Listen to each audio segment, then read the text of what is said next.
nEUlakes. So thank you for coming. We have a quite diverse and a quite interesting program for these 3 days.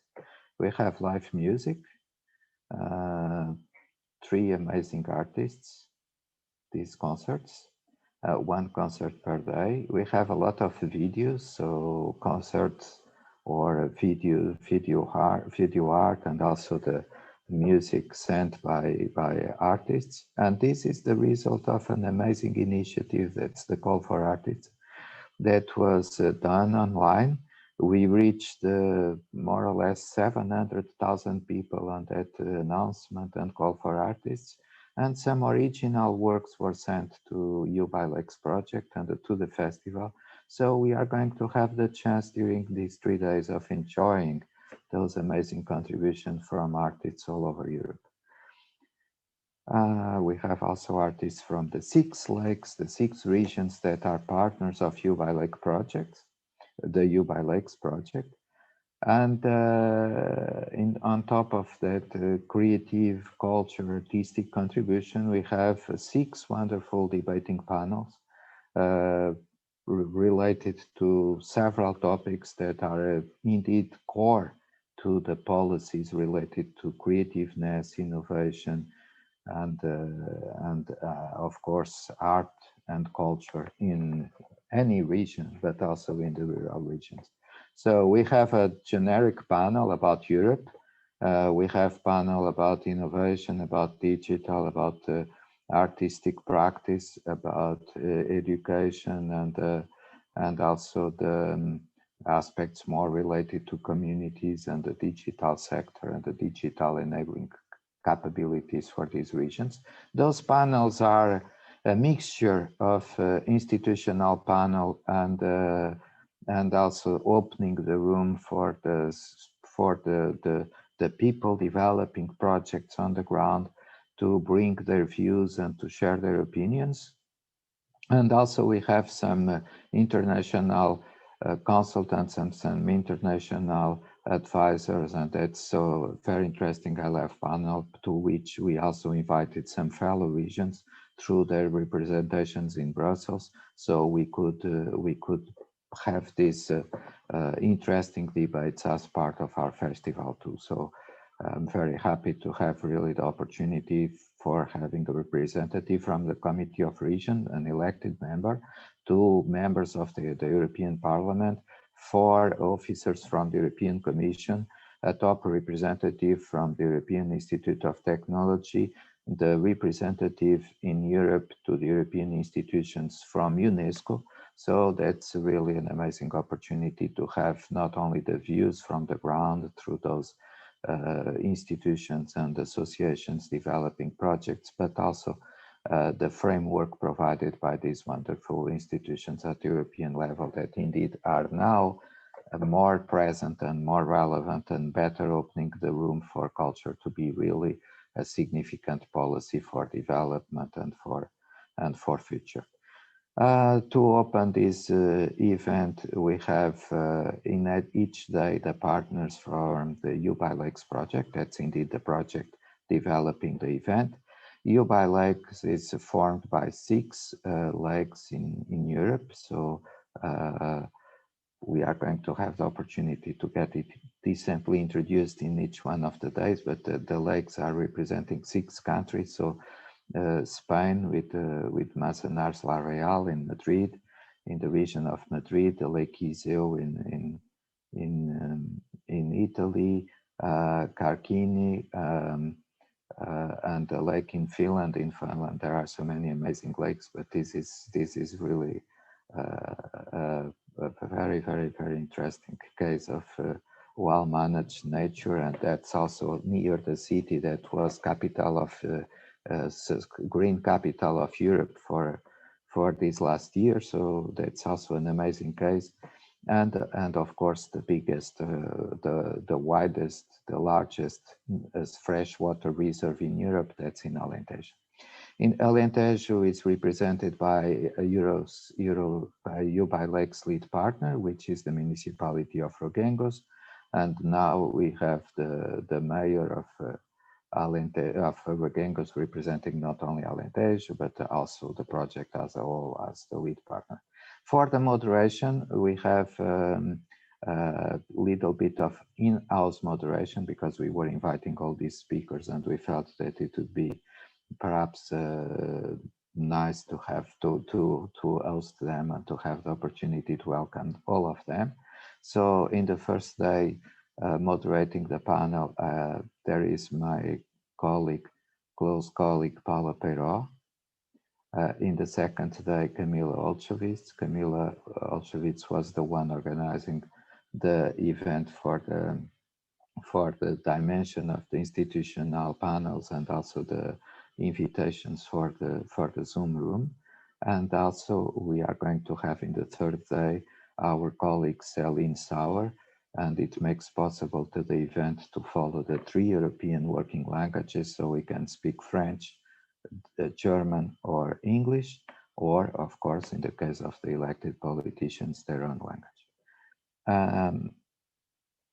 Paula, so if you want to say some introductory words and perhaps after to invite President Calixto.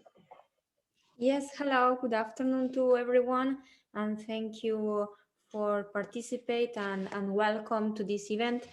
My name is Paula Peiró, and I'm project manager in ESG University in Lisbon, and I will be moderating this event today with Marcos Nogueira. So let's start with the agenda. The first speaker is José Calixto. He's the president of Alentejo Development Agency, ADRAL, and president of Regengos de Monsaraz, and lead partner of nEUlakes project. Very relevant for the success of this project and this event and all this nEUlakes environment. So thank you very much to be here and participate. José Calixto, hello. Hello, thanks Paula, thanks Marcos. Good afternoon for all. Começo por cumprimentar todos os colegas desta sessão de abertura do KIrC Fest e também todos aqueles que estão a partir de casa a ouvir-nos. Destaque aqui para também um agradecimento muito especial para Marcos Nogueira e toda a equipa da ADRAL, que no fundo estão na representação do Alentejo em Bruxelas a fazer um excelente trabalho que nos permite estar aqui hoje ancorados neste projeto que é também o nEUlakes, uma rede que já vos falarei. Fica também o meu muito obrigado a todos os parceiros da nEUlakes que nos estão, no fundo, a acompanhar neste percurso. Um obrigado muito forte à Câmara Municipal de Manzanares El Real, na pessoa do colega José Luís Labrador Vioc, à comunidade intermunicipal de Lec-Belec, na pessoa de Mónica Udiac, da autoridade gestora do Lec Arquini, nas pessoas dos seus responsáveis do poder local. Um agradecimento também à Câmara Municipal de Imatra, na pessoa de Tea Latino, e por fim, numa instituição que gera o turismo no Lago do Iseu, Riccardo Venchiarutti, a pessoa talvez que foi mais responsável pela criação desta rede e por estarmos aqui todos hoje no momento de lançamento deste festival. Pedro? Dear participants, I begin by congratulating all the panel colleagues as well as all of those who from home are here with us today. I would like to thank Marcos Nogueira and the entire IRADIAR team who have been doing an extraordinary work and to whom the Alentejo recognizes the dedication. My thanks also go to all the partners of the nEUlakes Open Air University for the Europe of the Future project, funded by the Europe for Citizens program.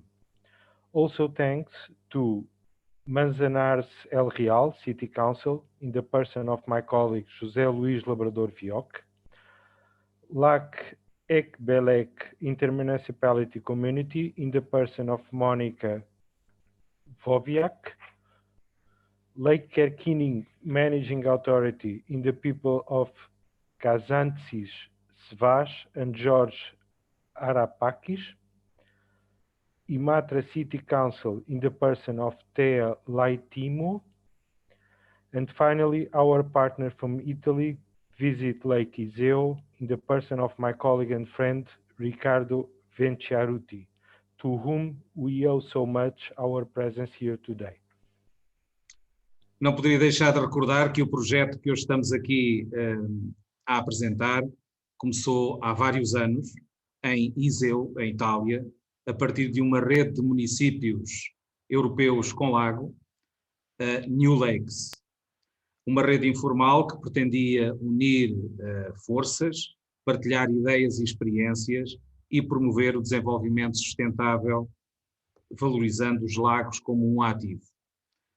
A nEUlakes começou com reuniões informais que se transformaram em grupos de trabalho, posteriormente em projetos apresentados e aprovados pela Comissão Europeia, e neste momento, tendo como objetivo fortalecer esta cooperação, encontramos-nos na reta final da formalização da criação de um Grupo Europeu de Cooperação Territorial, EGTC. I could not fail to remember that the project that we present here today started several years ago in Iseo, from a network of European municipalities with lakes, the nEUlakes. This informal network intended to join forces, share ideas and experiences, promote sustainable development, always valuing its lakes as an asset. nEUlakes has started with informal meetings, which became working groups. Later on, projects presented and approved by the European Commission. Right now, aiming to strengthen this cooperation, we are in the final stretch of formalizing the creation of a European Group for Territorial Cooperation, EGTC. Acredito também que fizemos o caminho mais correto, consolidamos uma parceria em torno dos territórios com lago, identificámos projetos comuns e procurámos respostas aos desafios que os territórios do interior nos colocam diariamente. Em maio de 2020, iniciámos o projeto nEUlakes Open Air University for the Europe of the Future, com a realização de um evento online onde foram debatidos os principais pilares do futuro da Europa: a democracia, a coesão, a igualdade, a neutralidade climática, a biodiversidade e a inovação digital. I believe that we took the most correct path, consolidating a partnership around the territories with lakes, identified common projects and looked for answers to the challenges that the interior territories poses to us on a daily basis. In May 2020, we started the nEUlakes Open Air University for the Europe of the Future project, with an online event where the main pillars of Europe's future were discussed: democracy, cohesion, equality, climate neutrality, biodiversity, and digital innovation. Hoje, num contexto pandémico, para a cultura para o qual ninguém estava preparado, aqui nos encontramos outra vez, tendo a cultura como cenário principal. Pretendemos dar voz aos criadores e artistas provenientes de zonas rurais, procurando um caminho que conduza à igualdade e ao diálogo no sentido de uma Europa mais coesa. Nos últimos meses, foi na cultura que nos momentos difíceis procurámos apoio e conforto. Fomos ao encontro das mais variadas formas de expressão artística para suprimir o vazio social em que nos encontramos atualmente. Today, in the pandemic context for which no one was prepared, here we find ourselves again, with culture as the main scenario. We intend to give a voice to creators and artists from rural areas, looking for a path that leads to equality and dialogue towards a more cohesive Europe. In these last few months, with the difficult times we live, it was in the culture that we searched for support and comfort, and we found the most varied forms of artist expressions to suppress the social void in which we found ourselves. Nestes 3 dias de festival, vamos refletir sobre os novos paradigmas da nossa sociedade, mas acima de tudo dar voz aos artistas e à cultura. Para terminar, espero que nos próximos dias se possam traduzir numa partilha, conhecimento, aprendizagem, mas também em momentos de fruição e de riqueza cultural dos diversos países envolvidos neste projeto. Espero que sejam momentos que nos fiquem na memória e que de facto nos façam sorrir. Thanks for all. In these 3 days of the festival, we will reflect on the new paradigms of our society, but above all, we will give a voice to artists and culture. In conclusion, we hope that the next few days will translate into sharing, knowledge, learning, but also in moments of enjoyment of the cultural richness of the different countries involved in this project. I hope that there will be moments that stay in our memories and make us smile. Thank you all.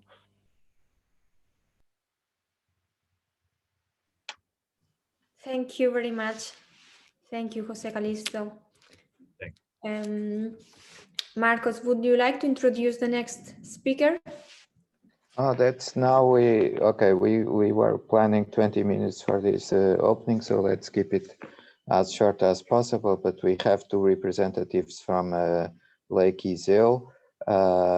Indeed, one representing, as José Calixto said, the municipality, and the other one indeed representing all the group, because Riccardo Venchiarutti was the initiator of this nEUlakes idea and the Lakes group. So, Beatrice, can you introduce yourself quickly, please?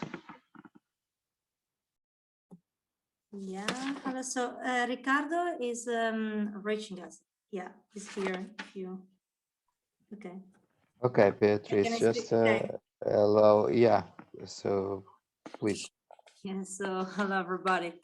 Yeah, as I said, we represent Visit Lake Iseo, which is the tourism association born to promote Lake Iseo, one of the alpine lakes in northern Italy. The territory is characterized by picturesque boroughs and the biggest inhabited island in an European lake, Monte Isola. We work together with the municipalities to create successful campaigns to promote the offer of the lake, which for us means concrete actions in the field of sustainability, culture, and tourism local economy. As for us, the culture concerns, the lake has a rich offer of concerts and music festivals, events, including high-level ones. Visit Lake Iseo supports and has also co-operators of the classical music festival Onde Musicali, for instance. We have historic art gallery and academy, Tedini, which hosts works by Canova, as well as several other art studios of artists in our area. And and let's not forget also that Leonardo was inspired by a particular mountain overlooking our lake to create the Virgin of the Rocks, and maybe also the Gioconda. And all of this to say that the cultural dimension is not a minor one for us. Relating to the today's sessions, an artistic production for us is what is expressible in the world around us. So the reactions and memories generated by what we see and what happens.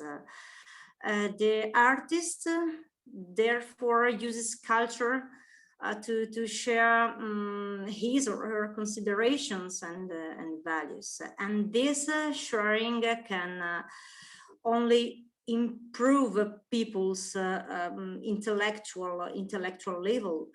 And this thing no doubt contributes to the development of the social fabric in suburbs and smaller rural communities, because we are speaking about that. So key values, as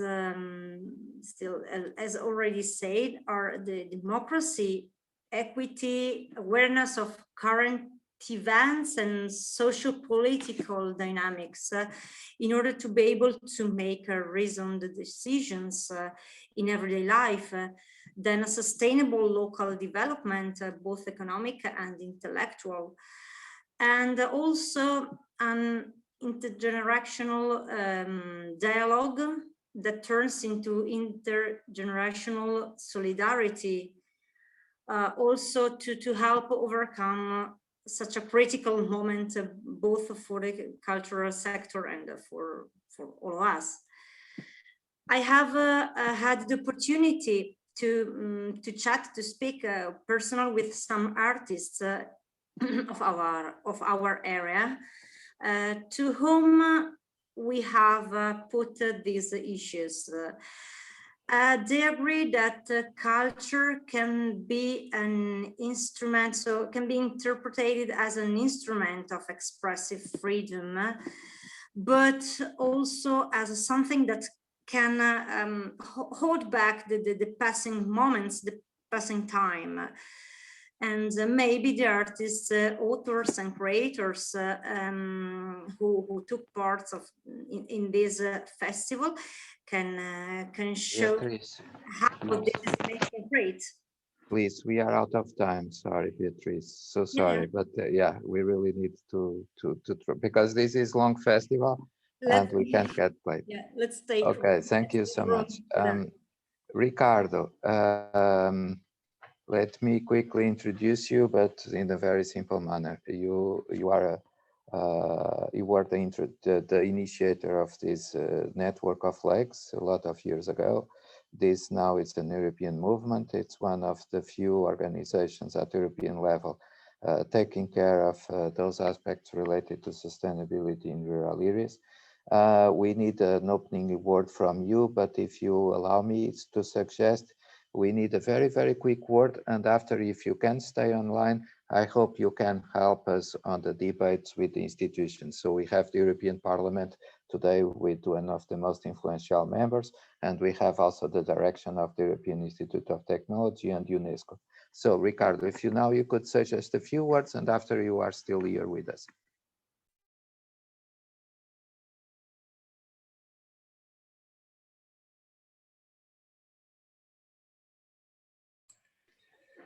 Thank you very much, Marcos. Hello to everybody. Just very few words. At the beginning of the 40s, the American poet Wallace Stevens wrote, "Perhaps the truth depends on a walk around the lake."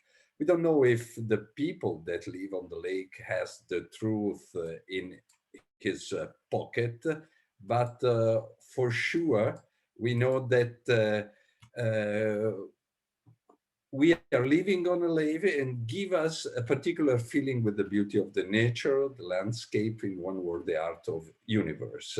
You've just said what is our network. nEUlakes is a participatory network, and we gather people from every corner of Europe, from Greece to Finland. And we are pretty sure that only with a deep cultural connection, we'll be able to build up a new wonderful Europe. And it's exactly what we are doing also today. Thank you so much to everyone, and go on. with the work. Riccardo, please, if you have time, stay online and help us Yeah, with the course. debates with the institutions. With pleasure, with pleasure. Thank you so much, Riccardo. Now we have the first cultural moment, because we are doing this mixing between culture and institutional roles, and we have the one of the most promising actresses in Portugal now, and also from not from somehow from a rural area. And Clara Passarinho is also one of the artists from the virtual artistic residence we developed between May and June last year. And Clara did an original performance only for us, only for today, to celebrate hope. Thank you so much, because the title is wonderful. And that's also an opportunity to start enjoying the real enjoying art in this festival. So, Clara, please, your performance.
Even the hardest stone shatters. Even the unsinkable ship sank. Everything that rises, falls. It is no longer easy to talk. I used to babble all the time. but I don't feel like it anymore. I'm tired.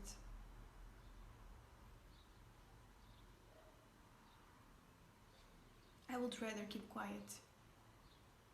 But today, I decided to talk.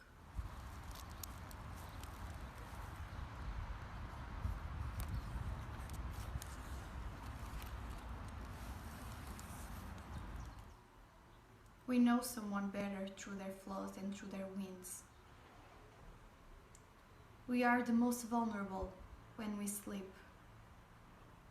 Do not lie with anyone. I lay down with human being, and I regret it.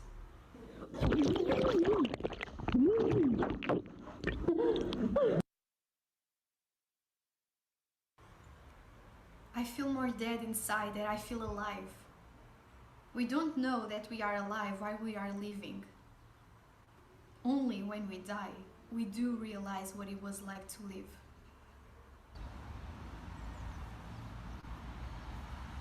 I'm sick. When I say I'm sick, people turn their heads against me. Why do they ignore me? Guilty? Pride? Shame? I'm not immortal. Maybe people cannot face the fact that I'm dying, because themselves do not know they are going to die either. They believe they are immortal. If they knew they were going to die, they wouldn't lead their lives this way. They wouldn't waste time looking to a television screen. Birds fly because I want them to. Rivers flow when I command them to. It's only sunny if I feel like it. No flowers grow without my consent. I love it when flowers grow on my feet. Why do people say that the saddest days are when it rains? Those are my favorite days. It's the sad clouds crying, they say. I disagree. Wet fingers, wet soil. Sometimes it must rain. You understand, right?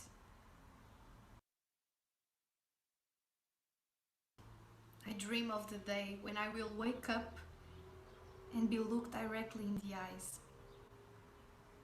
You may face your problems by looking them in the eyes.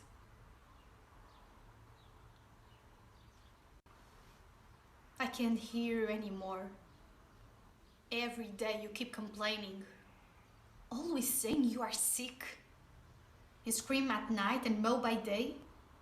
You are ridiculous. You are not sick. Just stay at home for 50 days and it will go away. Surely there must be a vaccine for that on the way.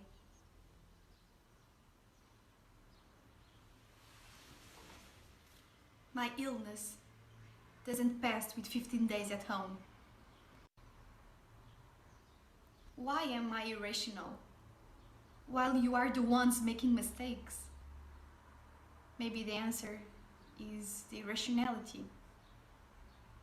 Maybe if we were all irrational, there wouldn't be no war, no deaths. Maybe if we were irrational, we would keep making mistakes.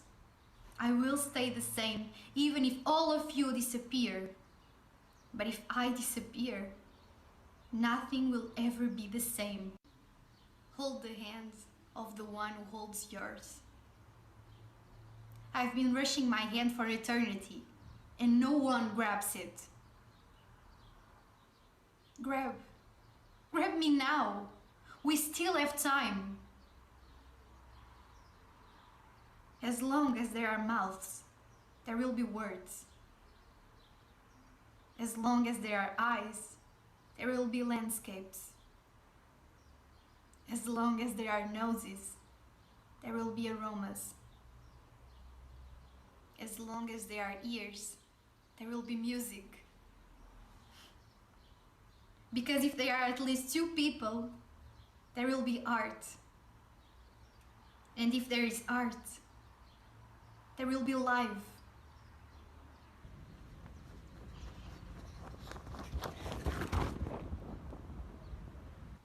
always running, always trying to achieve something. Everything is urgent and I don't know what. I need today to be tomorrow. And the future quickly becomes present. I can only remember it being like this. Even in my birth, I was ahead of schedule. At the time, there was already urgency. Maybe I wasn't born hectic. Maybe it was you who shaped me like this. Because in a world where everything evolves at snail's pace, I need decisions to be made at the speed of light. Maybe I'm like this because I don't have time. You have stolen my time. And now I run. I run and I can't stop running. Because if I stop, I will lose the train. And some trains only pass once.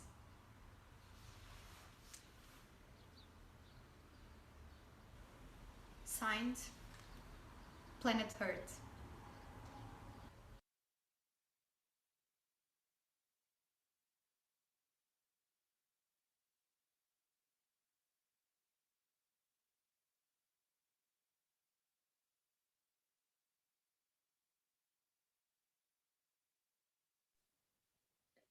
Thank you.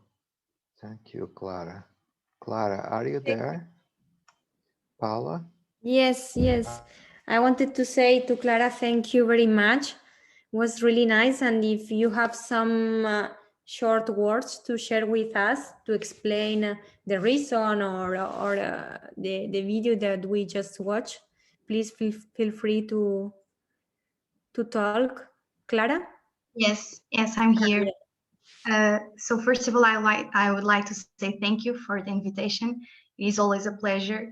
I think that I haven't thought about climate change too much as I wanted, and this was a very good opportunity for me to investigate and decide what I want to do about it.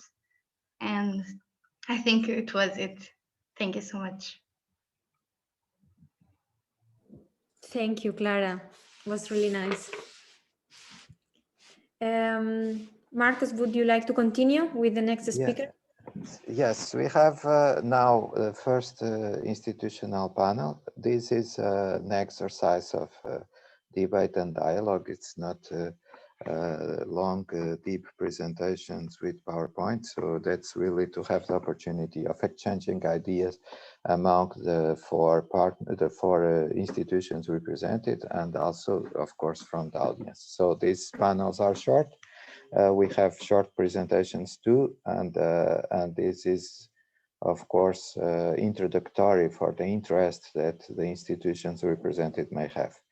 So somehow I have to apologize to the speakers that we are doing this so short, but that's, as I said, that's really the opportunity to have the audience, and we have a wide audience on live streaming now, to have the audience finding more, searching more. So please feel free just to introduce key ideas. The first institution that is opening the panel, it's the European Institution of Innovation and Technology, represented by the head of Unit for Strategy and Impact. We are deeply thankful to Márton Herczeg to come and to share some ideas. And there is just a comment I'd like, an introductory comment I'd like to say about European Institute of Technology, that sometimes people in Europe complain that everything takes too long to develop. And the Institute of Technology, the European Institute of Innovation and Technology, is 12 years old, 13 years old. And you achieved so much in so little time.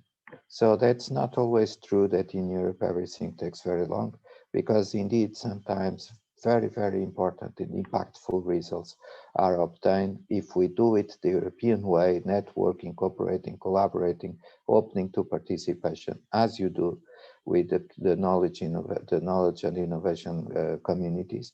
So that's great to have the European Institute of Technology opening the institutional panels and opening the one that is under the title of Europe, and opening also this festival on the part related to the debate. So Márton, please, the floor is yours. Thank you very much, Marcos, and good afternoon, everybody. It's a great pleasure to be here. I mean, you were very kind to introduce the EIT already as a success story, but probably I can share a few details and probably also help to the participants to understand.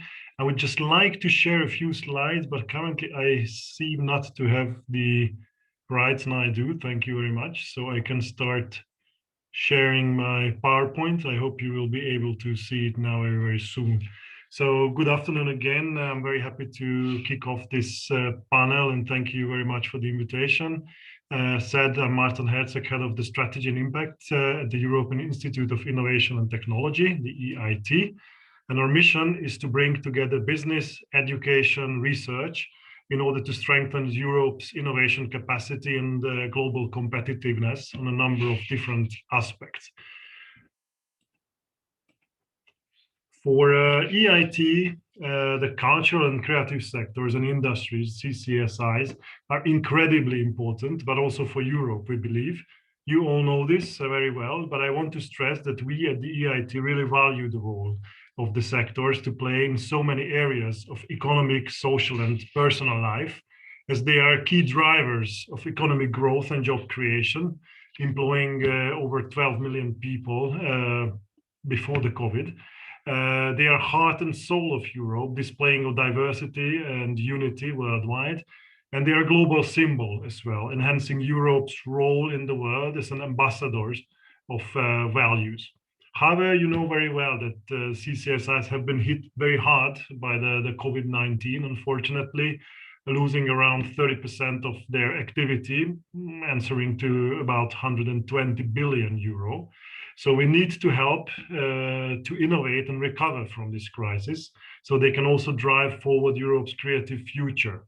The EIT has a concrete offer to help CCSIs in this direction, the EIT innovation model. So let me speak a little bit about this, so you understand also what the EIT is about. Indeed, we've been created in 2008 and actually only operational since 2010. And we have created already Europe's largest innovation ecosystem.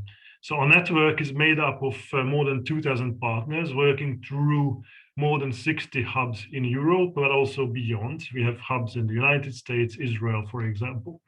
The EIT innovation model is unique because our focus is on ecosystem building. So we bring business, research, and education together in our knowledge and innovation communities, or EIT KIrC in short. The KIrC educate the next generation of entrepreneurs, nourish ventures through business creation and acceleration services, and empower researchers to find smart solutions to pressing challenges. The EIT community currently includes 8 knowledge and innovation communities, 8 KIrCs, which are taking on the biggest societal challenges Europe faces. You can see them illustrated here. We have innovation communities to tackle climate change, work on renewable energies, digitalization, the food chain, health, smart manufacturing, raw materials, and urban mobility. So when it comes to the performance and impact of the EIT innovation model, you can also see here some of the key results I've mentioned already. Along the main activities, we have produced some tangible outcomes, I would say, more than 3,000 ventures supported. These ventures were able to raise internal investment of more than 3.3 billion euros, created directly 13,000 jobs, have graduates from the EIT master and PhD programs, more than 3,000, and put new products and services, over 1,000 of them, on the market. So that's an offering we would like to, of course, extend now.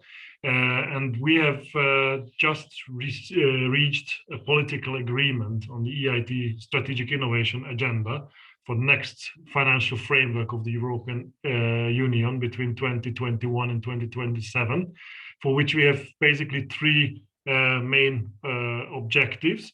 One is to boost the innovation capacity of higher education. Second, to improve regional outreach, to bridge innovation gaps. And third, to increase the impact of the EIT KIrC, of course. So we have big ambitions under Horizon Europe that we are part of. It's laid out in our strategic innovation agenda. We are currently preparing to launch also new innovation communities, knowledge and innovation communities, because under this strategic innovation agenda, we plan to have 2 new KIrCs as well. One on culture and creative sectors and industries, and later on one on water, marine and maritime sectors. As for the innovation ecosystem of the sector we are probably most interested in to hear about, we see that for the EIT culture and creativity innovation community should reduce the fragmentation, which is probably one of the biggest challenges facing Europe in the sector, to connect innovation value chains at the local, regional, national and EU levels, but also to break down the barriers of innovation across the sectors and disciplines. So basically to produce results and impact throughout those aspects which I've just shown you on the previous slide in a nutshell. So to focus on the new KIrC that will be empowering culture and creative innovation innovators with entrepreneurial skills, this EIT KIrC will offer cutting-edge educational programs focused on practice-based learning and innovation skills, and will be strengthened through a new action to boost innovation capacity of higher education in Europe. Just to be clear, an EIT KIrC is not a program for financing basic research, publications, or subsidizing culture infrastructure, but the innovation communities support innovative partnerships and programs which are sustainable and entrepreneurial. So basically to contribute to innovating out the sector from crisis as well. So please join us, spread the news and mobilize your networks. I would also like to stress that we need to work together, of course, in these difficult times, and the EIT is a truly pan-European innovation ecosystem. And I encourage, all of you to visit our website, get in touch, engage with our opportunities. So we very, very soon will start publishing more and more information about this upcoming knowledge and innovation community. I'm happy to answer also further details, obviously. So thanks for your attention. I'm looking forward to the discussion.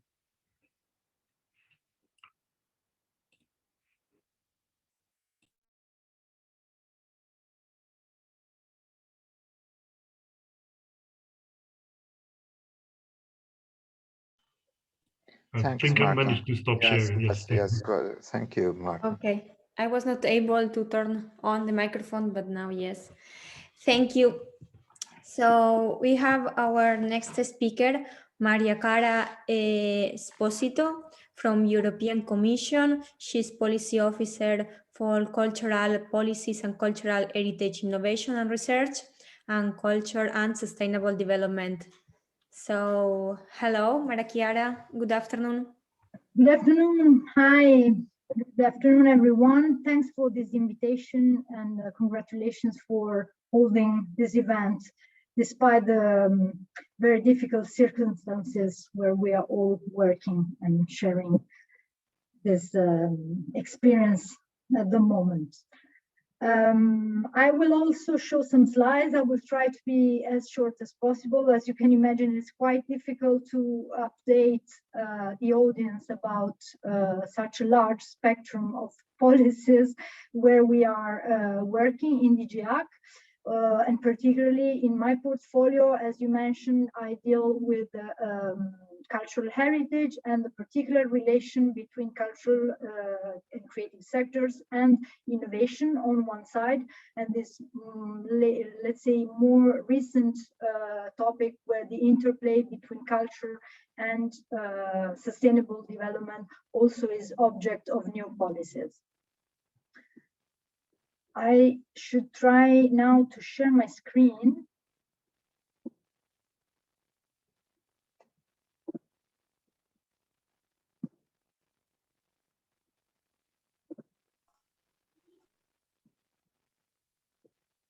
Can you see? Yes. Okay, I'm trying now to, okay. I hope you can visualize the entire screen of my slides. So I'm seconded national expert at KIrC, and the unit in which I am working on these three topics I mentioned is the overall unit of cultural policy. So it's a large range of issues where we deal with the different cultural sectors, and in particular we try to bring forward all the work that we have developed with a strong engagement for reinforcing the dimension of cultural policies in the integration for other sectors where culture is also very relevant during the European Year of Cultural Heritage in 2018. The results of all the initiatives and the incredible amount of work related to the engagement we had with the cultural stakeholders and the other institutions during the year resulted in a European framework for action on cultural heritage that is particularly relevant to mainstreaming cultural policies to the current most important priorities of Europe. And as you can see here, we have streamlined culture into the area of participation and access, so what we call cultural heritage for an inclusive Europe.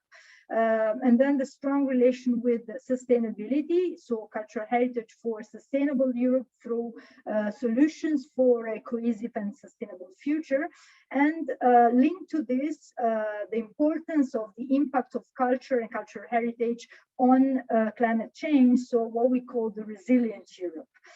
Safeguarding endangered heritage, but also very much about contributing to fighting against climate change. And then the cultural heritage component of innovation policies, where I will give an illustration of what is now taking place in terms of opportunities for the cultural sector linked to mobilizing knowledge and research, so in the field of Horizon Europe. And this ties very well also with the presentation of my former colleague from the European Innovation Institute. And we also have an important component of cultural heritage policies for reinforcing the international cooperation dimension of global partnerships. As you can see, the work plan for culture of the Council, covering the lifespan of the 4 years between 2019 and 2022, identified as well 6 priorities that are very much linked and interconnected with the components of the sectoral policies that I have just described. I will just stress particularly that an additional priority has been integrated in the work plan, which is the last one, culture as a driver for sustainable development. And the Council required a new action on this, due to which the plan for culture has been amended in 2020 for the setting up of a working group led by us, which I lead in KIrC. So the Commission is coordinating this working group of member states, where we cooperate with representatives and experts from the countries to reinforce the cultural dimension of the sustainable development strategies. And this shows how we are implementing all possible initiatives to put in place the decisions, the conclusions that made set up this working group method, and in relation to the Council work plan for culture in its new version. As you can also read, a very important component of this is to show how culture is the engine for sustainable social and economic development, and how the cultural dimension of this is streamlined into the 3 areas of social, economic, and environmental part of sustainable development targets. So with strong links to the subsectors where culture has connections with improving health and well-being, innovation and job creation, urban regenerations. And so we work on the interplay between culture and different SDGs to foster inclusion, diversity, participation, creativity, and innovation. And this brings me to this very latest development that we are working on in cooperation with international organizations such as UNESCO, particularly during 2021, with a strong engagement on creativity linked to sustainable development, as it has been nominated as the International Year of Creative Economy. And in this context, it ties also very well with the ongoing developments of the Bauhaus new initiative at European level. As you know, and I've seen it's well integrated also in the brochure of your festival and program, this is a new initiative that tries to merge all the efforts linked to sustainability in order to combine science and technology from one side with arts and culture on the other side. So the main principles of it, together with sustainability, are inclusion and aesthetics. And it is where culture is linked to other programs, particularly, as I said, in a number of topics under Horizon Europe, with the additional pillar that has been integrated into the new framework program for the next 7 years, that includes a cluster called Culture, Creativity, and Inclusive Society. The main developments on the research program Horizon Europe in connection with this new cluster and with culture and creative sector is, first of all, that there is a more emphasis on a cross-cutting approach. So there is a way to try and strengthen the complementarity between the different areas and the different clusters, but also to leverage impact and innovation by combining research initiatives and engagement with stakeholders. This is a very important legacy of the European Year of Cultural Heritage and the activities that we have mobilized under our portfolio as DG ARC, and we cooperate with DG RTD for the topics that are embodied by cluster 2, but also in a holistic way. As you can see here, this mainstream and integrated approach is meant to increase the participation of cultural and creative industries, stakeholders, and cultural organizations that can work in a collaborative way with research and academia in order to increase societal impact. So the focus on impact would be particularly important for this cluster and for the projects that will apply under the call, specifically on Destination 2, which is one of the intervention areas of Cluster 2, called Cultural Heritage and Culture and Creative Industries. Under this destination, you will have a number of topics that are included in the different sectors of research applied to culture, creativity, and cultural heritage, where, for example, you will see that calls will concern understanding and doing research about the connections between climate change and digital technologies, the interpretation of cultural heritage for better protection and preservation, also in connection, as I said before, with the Green Deal and the sustainability priorities of the European Union. So this very horizontal approach, but also very specific and more, let's say, vertical topics that will concern sectors of the CCIs family, and that will deal with particularly the relaunch of the competitiveness and innovation of the sector after COVID, and also in the same spirit of working on relaunching and developing the ecosystem of culture and creative industries. So, for example, you will have topics about sustainable management and financing of museums, cultural institutions, promoting traditions, working on the competitiveness of crafts, music, film industries, all in the spirit also of focusing on the needs of the sector after the COVID crisis. As I said, these are also the horizontal priorities of sustainability, inclusion, digital transition, and Green Deal for SDGs. But you also have to bear in mind that, as I said, the expected impact is one of the most important aspects for research projects to work in the cultural sector, but in general terms under Horizon Europe. As regards cultural heritage and the creativity sectors, the important, let's say, political and research related objective will be to exploit the full potential of the sector in order to drive innovation and to leverage the role of culture in multicultural society. And that's why this area of intervention is placed in the cluster where also two other calls are linked to the, let's say, social and humanities research, and they will deal with building a more democratic and a more resilient society.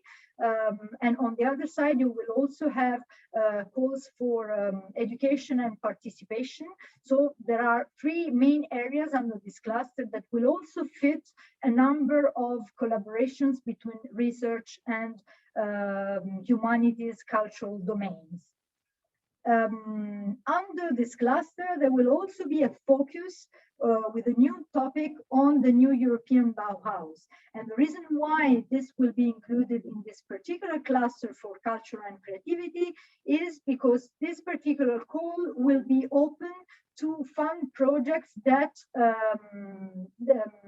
leverage particularly the cultural dimension of the Bauhaus.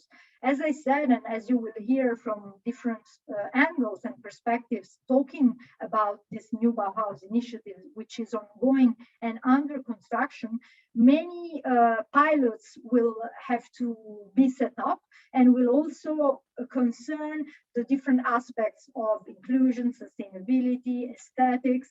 But here, the particular topic and priority will be linked to bringing the European Green Deal to a tangible perception and experience for citizens from the angle of arts, culture, heritage sectors in cooperation with the creative and cultural industries, with design and with architecture. So projects focusing on the social function of architecture and arts and on the collaboration between and among these sectors in an interdisciplinary way will be those that will be pertinent to this call.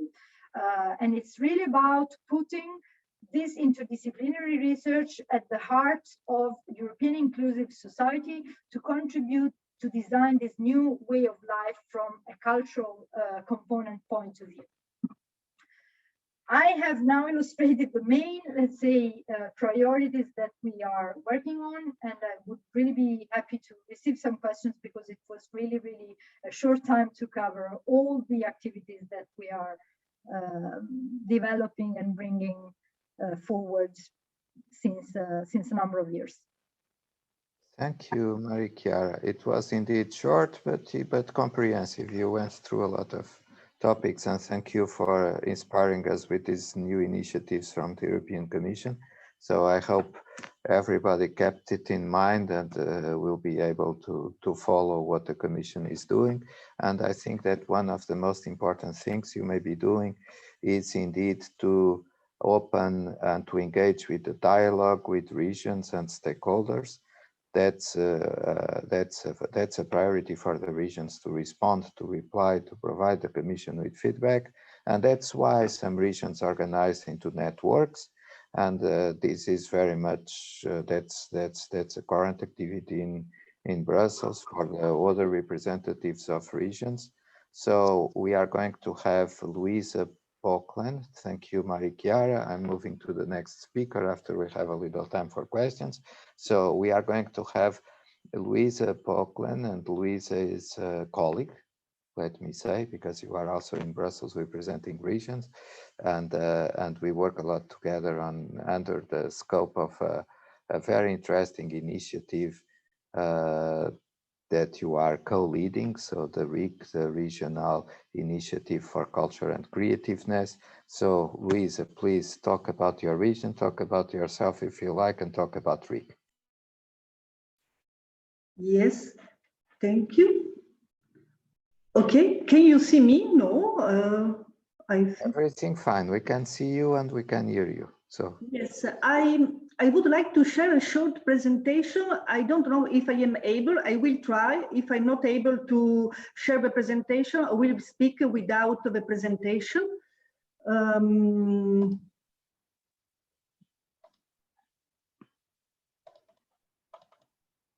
Oh, it works. okay, Fantastic. So first of all, thank you to Alentejo for inviting Rick in this debate. I will briefly illustrate Rick activities and also the cultural and creative ecosystem of the Friuli-Venezia Giulia region. Rick is an informal network which was set up in 2014. Oh, to go on. Oh, voila. It is driven by regional Brussels offices working in close cooperation with experts from their regions. RIC is a tool to have a more direct dialogue with EU institutions, to promote the regional dimension on future cultural and creative policies, to create opportunities for the members to participate in European projects, and to work under the smart strategy guidance, because most of the RIC regions have included culture in their smart strategy. At present, RIC is composed by 26 regions from 7 different EU countries, and it is co-chaired by Friuli-Venezia Giulia together with Emilia-Romagna and the Basque country. Why a network of regions? Because local and regional authorities play a very important role in the management of culture, and regions are catalysts for creativity, innovation, new skill, inclusion and sustainability. Each year we organize an annual event. This year, given the current pandemic, we organized 3 webinars to inform our members about the measures taken at EU level to mitigate the effects of the COVID crisis. We also prepared, together to Alentejo region and other regions, a template collecting initiative taken at the regional level to support the cultural and creative sectors. The template has been shared with UNESCO, with the European Commission, and with the Committee of the Regions, the SEDEC Commission. Our annual event this year was organized in collaboration with another network called ERIN, and was focused on new skills required in the creative sectors. Each year we choose a set of topics to focus on. This year we will focus our meetings on new funding opportunities in the new programming period. Of course, the new kick on cultural and creativity, as well as the new S3 thematic platform, will be topics of great interest for our members, and the new Bauhaus initiative just mentioned by Mariachiara Esposito. On this regard, yesterday we organized a seminar together with the coordination of Italian regions in Brussels, extended to the RIC and the ERIN networks. Few words with my region. Friuli-Venezia Giulia is a region with a very strategic geographical position. As you can see in the map, it's a bridge between Western and Eastern Europe. 3 different languages are spoken: Italian, Slovenian, and German, and 1 dialect called Friulano has been recognized as minority language. With regard to the regional cultural policies, we can say we have a high percentage of CCIs, and 3 provinces, Trieste, the capital city, Pordenone and Udine, are ranked among the top 20 Italian provinces for the incidence of CCIs on the total of the production companies. The regional cultural policies follow 2 main strands. On one side, we promote policies to support cultural heritage. On the other, policies in the cultural and creative sectors. The region currently participates in many EU projects, some oriented towards cultural heritage, others more aimed at supporting our creative ecosystem. With regard to our creative ecosystem, the participation in KIhub was very fruitful because the action plan of this project has now become our regional strategy. And one of the most important output of this project is the creation of a regional creative cluster. Other important results are coordinator action among different regional departments and the creation, for instance, of a new set of indicators for the financial institutes when they have to evaluate projects in the cultural and creative sectors. Besides the setup of new incentives to support cultural and creative startups through specific calls under the European Regional Development Fund. Through the other project you find mentioned in this slide, for instance, the SMART project, we have adopted the so-called Creative Nest, a place where people with different skills can meet and work together to promote art and business cooperation. Through another project funded under a cross-border program, Italy-Austria, we develop new services for museums. Thanks to KIrC, a project under the program ADRAL, we promote better relations between CCIs and tourism via a new application.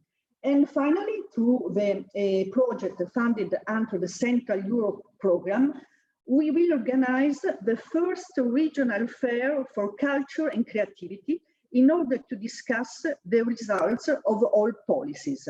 So this is a very quick picture of RIC and of my region.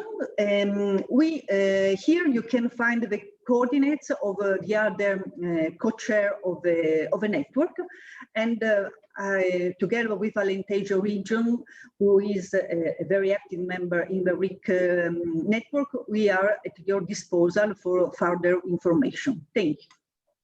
Thank you, Luisa. Thank you. And indeed, there is also, and thank you also for mentioning Camille and the colleagues co-coordinating RIC. That's a collective work, and you are doing amazing, indeed, an amazing job. So thank you. We are now moving to the next speaker, and we are a little bit late on time. So please, we have to do. Paula, can you introduce the next speaker? Yes, our next speaker is Ivana Bestvina. She is from University of Osijek, Academy of Arts and Culture, and head of the department. Welcome, Ivana. Hello. Hello, thank you for joining me into your panel.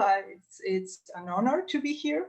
I would like to share a very short presentation by listening to the other let's say panelists. I have seen that we are in some part connecting to the fields mentioned by them and their field of work.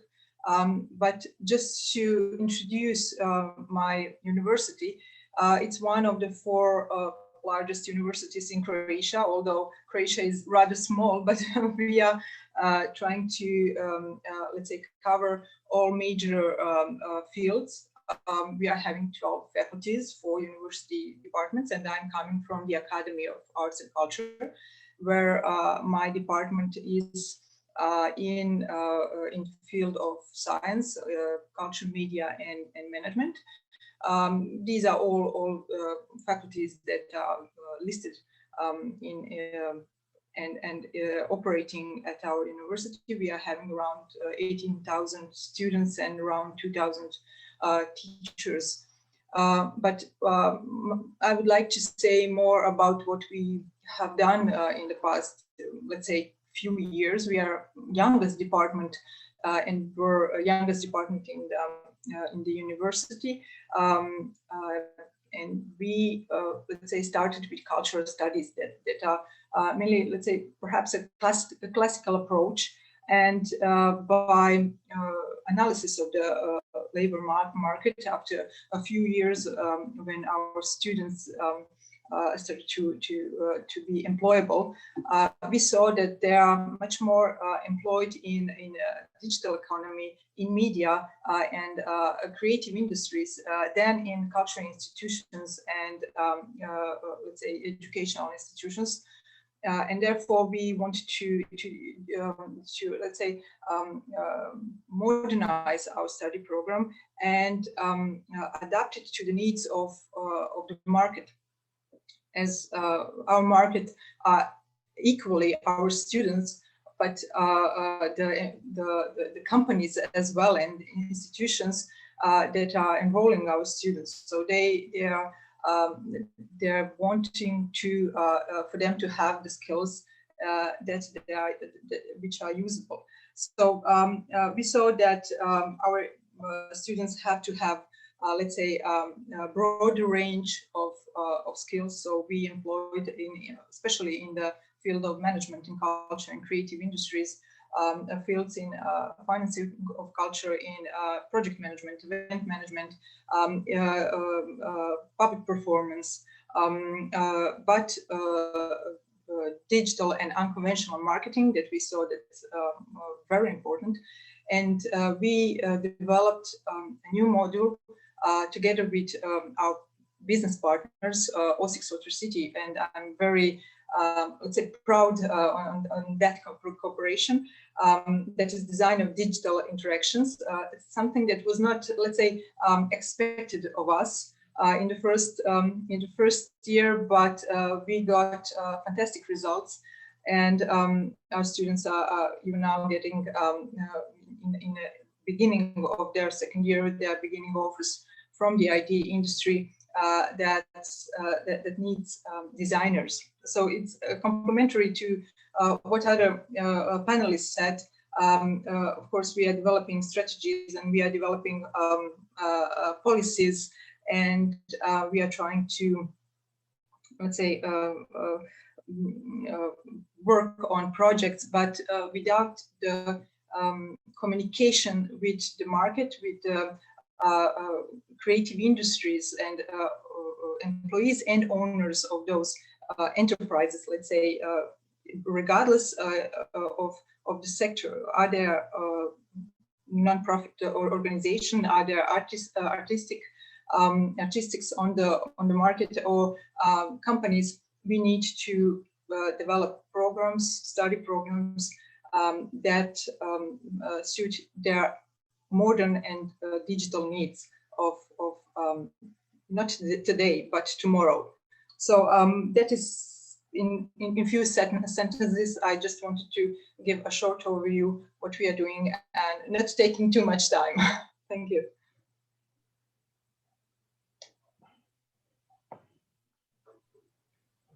Thank you very much, Ivana. I think now we are on time for the debate.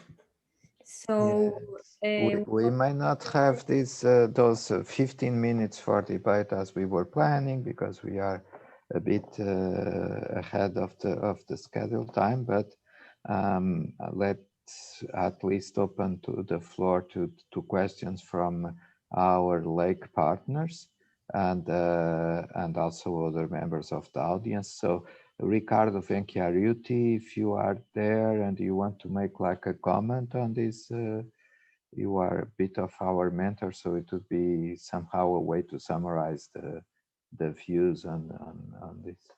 So, Riccardo. Marcos, I think Riccardo had to leave. Yeah, oh, okay, I see. Yeah, okay. I think he had problems due to COVID and he had to leave. Oh my God. Okay. Sorry. So we have our lake partners. So for instance, like Black from France and Imatra from Finland, and we have also Madrid, Isil, and in Greece, the natural park of Kartini. So feel free to intervene during the debate, and of course, other members of the audience, please use the message, the chat tool. So for if some question for our speakers may rise. Anyway, we have next panel of podcasts that was organized by our artistic director, Monica Rogério.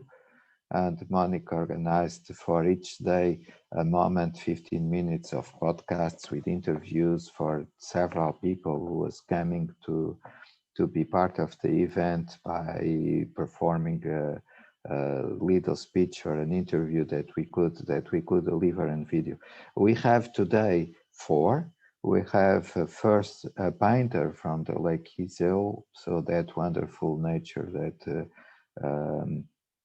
was mentioned as inspiring artists is inspiring our painter Sara Landricina. We have a dancer from Spain and a tango dancer, but also mixing some other cultural influences from Argentina, living in Spain. So that's Lucy Lerendegui. So that's a pleasure to have you, Lucia. And we are going to have an interview, for a little presentation, a little address from Oksana Zamora. Oksana is a professor of international law, but indeed using a lot of creativeness, art, design, drawing, video to do her teaching more lively and appealing for the students, and I could witness how much the students got inspired by Oksana's approach. So that's why we have you here, Oksana. And also we are going to have to end this panel of podcasts. One of the organizers of what I would say that's the most extraordinary capital of culture application that one done for Matera. Matera was capital of culture last year, and it was really an amazing experience to have a leading Europe on culture, really a town from a rural region. And as all this festival is about the role that rural regions have to play more and more in the cultural horizon in Europe, in the panorama of creativeness and arts.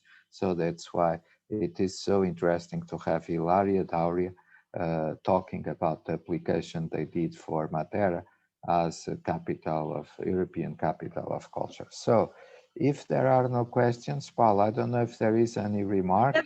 Question, if I can. Marcus, can you hear me? Yes, please. Yes, I have a question for the EIT. I would ask if the EIT is planning any initiative linked to the new Bauhaus, because yesterday during the webinar on the new Bauhaus, one of the speakers mentioned a forthcoming initiative to involve citizens in the debate on the new Bauhaus.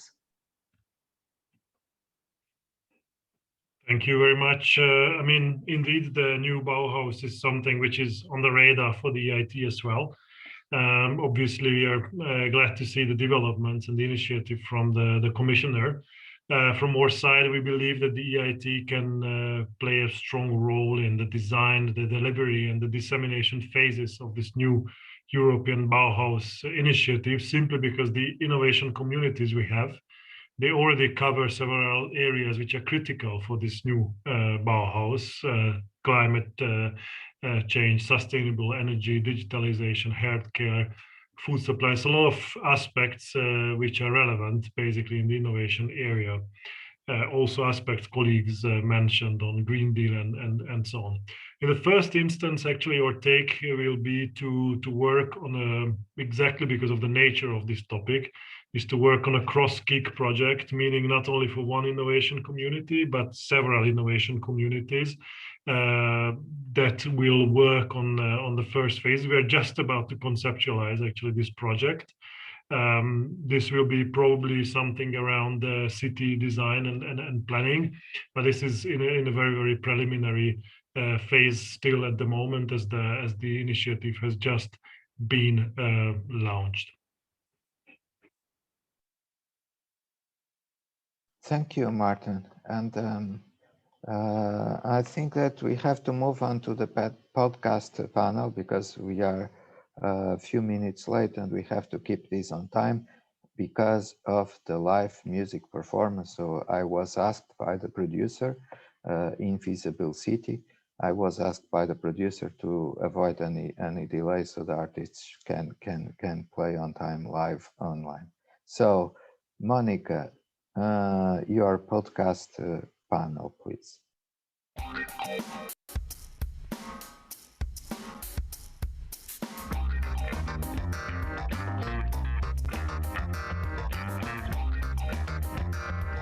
Siamo ad Iseo, in Italia, la cittadina che dà il nome al bellissimo lago su cui si affaccia, ed è ad Iseo che oggi incontreremo l'artista Sara Landricina. Buongiorno Sara. Buongiorno Beatrice. Eccoci nel tuo studio. Raccontaci della tua scelta di avviare un'attività professionale culturale nella cittadina nella quale sei nata. Beh, la scelta è venuta decisamente spontanea, finiti gli studi. Direi che mi mancava Iseo, mi mancava il lago e la scelta è sempre stata quella di stare vicino all'acqua. Già il liceo, invece che farlo in città, andare a Brescia, ho deciso di farlo a Lovere e addirittura per tornare al pomeriggio prendevamo il battello fino a Pisogne per poi giungere in treno a Iseo. L'accademia, dopo una breve visita a quella di Brera, sono scappata a Venezia e l'ho conclusa lì per stare vicino all'acqua. Tornare a casa è stato decisamente naturale, aprire uno studio e poter continuare a dipingere e riprendere i soggetti che più amo attraverso lo scorrere delle stagioni, le torbiere con il cambio di colore degli alberi, i bagnanti, i ragazzini che fanno il bagno, i pescatori, tutte quelle attività che io considero quasi quasi di una volta, ma che vorrei preservare. Sì, che l'arte, ma più in generale la cultura, possa contribuire allo sviluppo sociale e, perché no, economico dei piccoli paesi come Iseo. E dunque un artista che sceglie di vivere in una piccola comunità può preservare la sopravvivenza fisica e morale di ciò che costituisce il fattore umano, che è così in pericolo nella civiltà moderna. In realtà l'artista, secondo me, cerca ed esalta le ragioni ultime dei valori che consentono una vita che deve essere umanamente e umanisticamente possibile. Deve tener conto non solo delle cose visibili, ma anche di quelle invisibili. E il compito dell'arte, sempre secondo me, ma sicuramente non sono io la prima a dirlo, è fare un po' di spazio nel materialismo e nel consumismo globalizzato per ritrovare un'idea condivisibile delle cose superiori. Questo immagino sia il tuo ultimo lavoro. Sì, è una torbiera autunnale. Mi piace farle molto grandi perché sembrano più vere, mi sembra di starci dentro. È veramente fenomenale, colori bellissimi. Ma parlaci dei tuoi pescatori, di come li esprimi. I pescatori sono diventati un soggetto molto raro, bisogna andare a cercarli, sono ormai pochi quelli sul lago di Iseo. Mi piace coglierli nell'atto della pesca con le loro barche famosi naeft e in attimi diversi della giornata chiaramente, per cui i riflessi, i colori cambiano e li considero un soggetto da preservare, da proteggere e temo proprio che possano scomparire.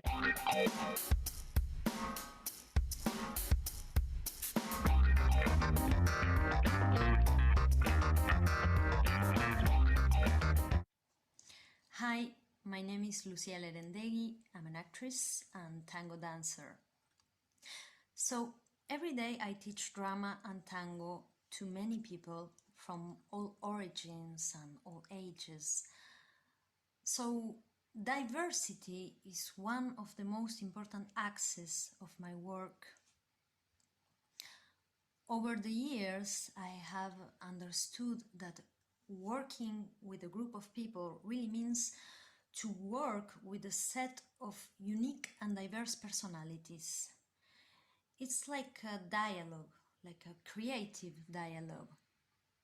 And this allows us to understand that the other is different simply because his or her experiences are different.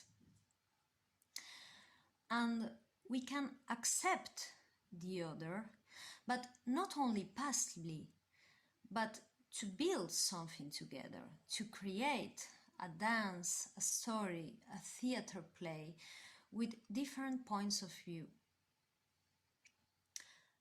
Education through art allows to have a place to express different experiences and different problems that have the inhabitants of different communities.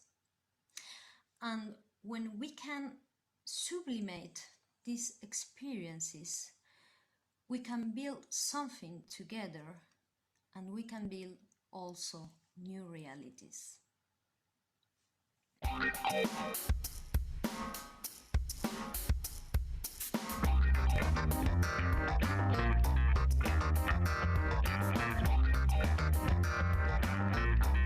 Hi everyone, my name is Oksana Zamora. I come from Ukraine.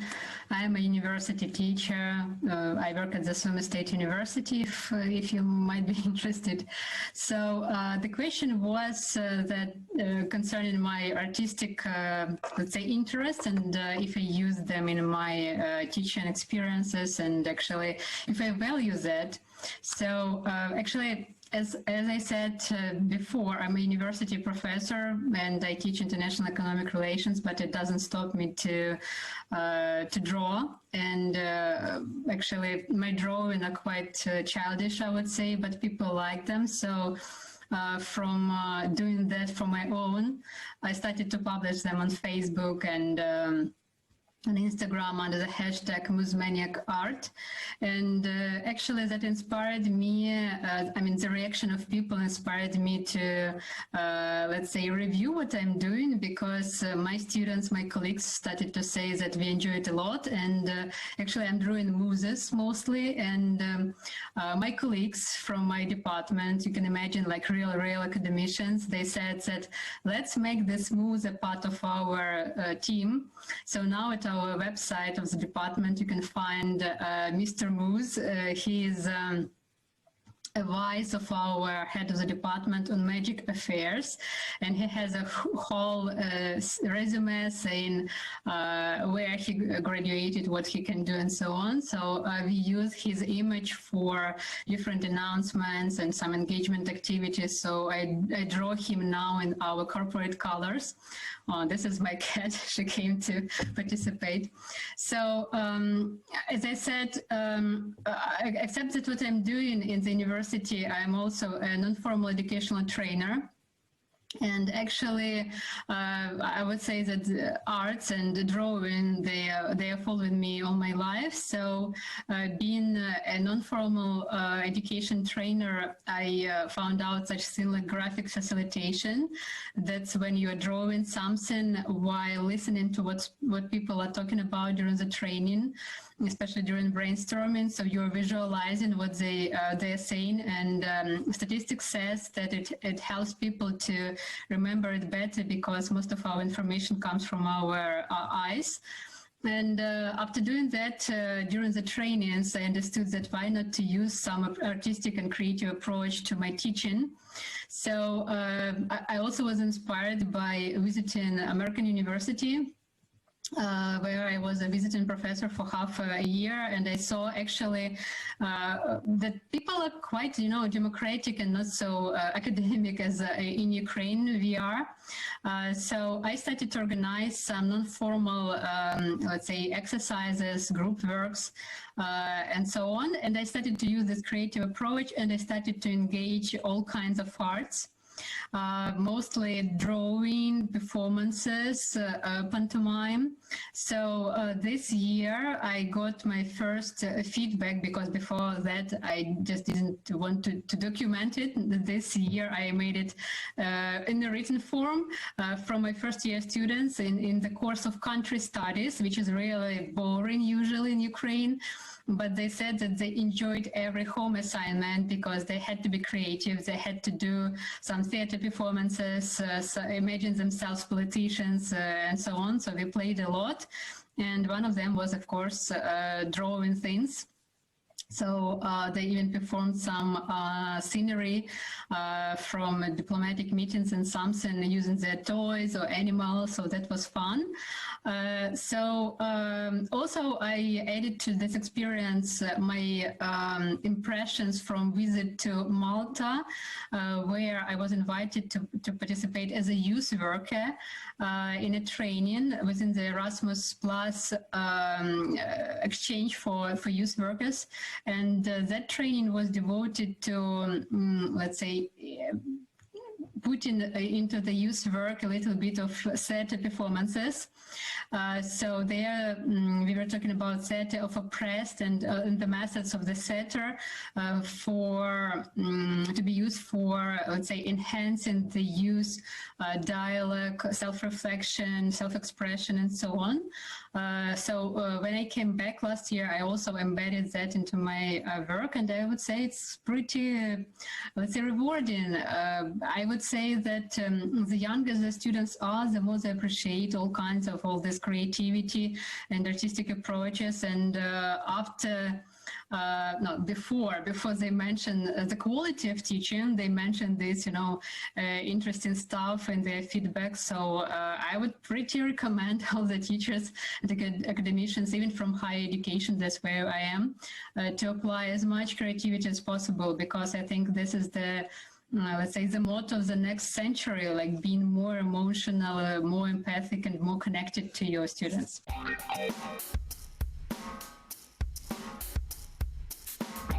I'm Ilaria Dauria. I work as project and outreach manager for a European network of regions, which is based in Brussels, called ERIN, so European Regions Research and Innovation Network.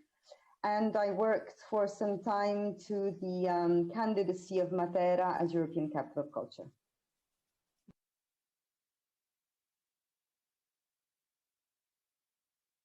The process that brought Matera to European Capital of Culture was bottom-up.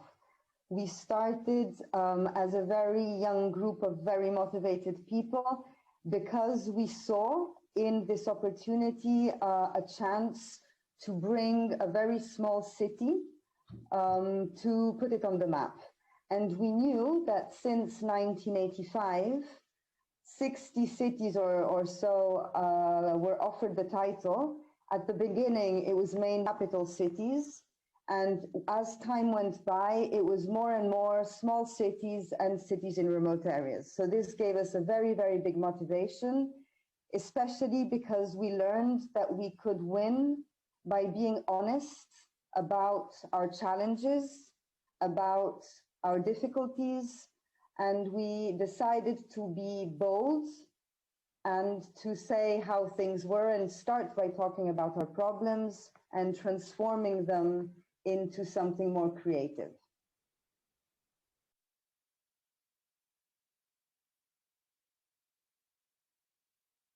First of all, I think rural communities have to be made aware about this opportunity. It is still in the making. We still have to define what the new Bauhaus is, and the European Commission has opened a space for discussion in order to gather feedback from communities all around Europe to say what they think and what they expect. So I would invite all rural communities, and if you have the possibility to engage in the process, I would invite you to do so, is to start to join the discussion and to have your say. One thing around the new European Bauhaus, I personally think that it is very inspiring. It is the first time that we have the president of the European Commission, which is also a woman, talk about emotion, talk about aesthetic, talk about beauty when talking about European frameworks. As many European things, it seems very distant, and it is up to us to make this new term something real, something concrete. So I would invite all of us to actually engage in the process, although the European Union seems very far away. They have set up a digital space to contribute to the discussion, and we can all do that. And the second point related to European Capital of Culture is that there is more chance to lose than to win. So the important thing is really to take the process seriously, because it is the only cultural manifestation that I am aware of that obliges you to start so much in advance and actually link urban planning, rural development with culture as the focal point. So I would really invite you to take it seriously, be inclusive, be bold, be honest, as I already said, and actually think that what is really, really important is a lot about the process itself and not.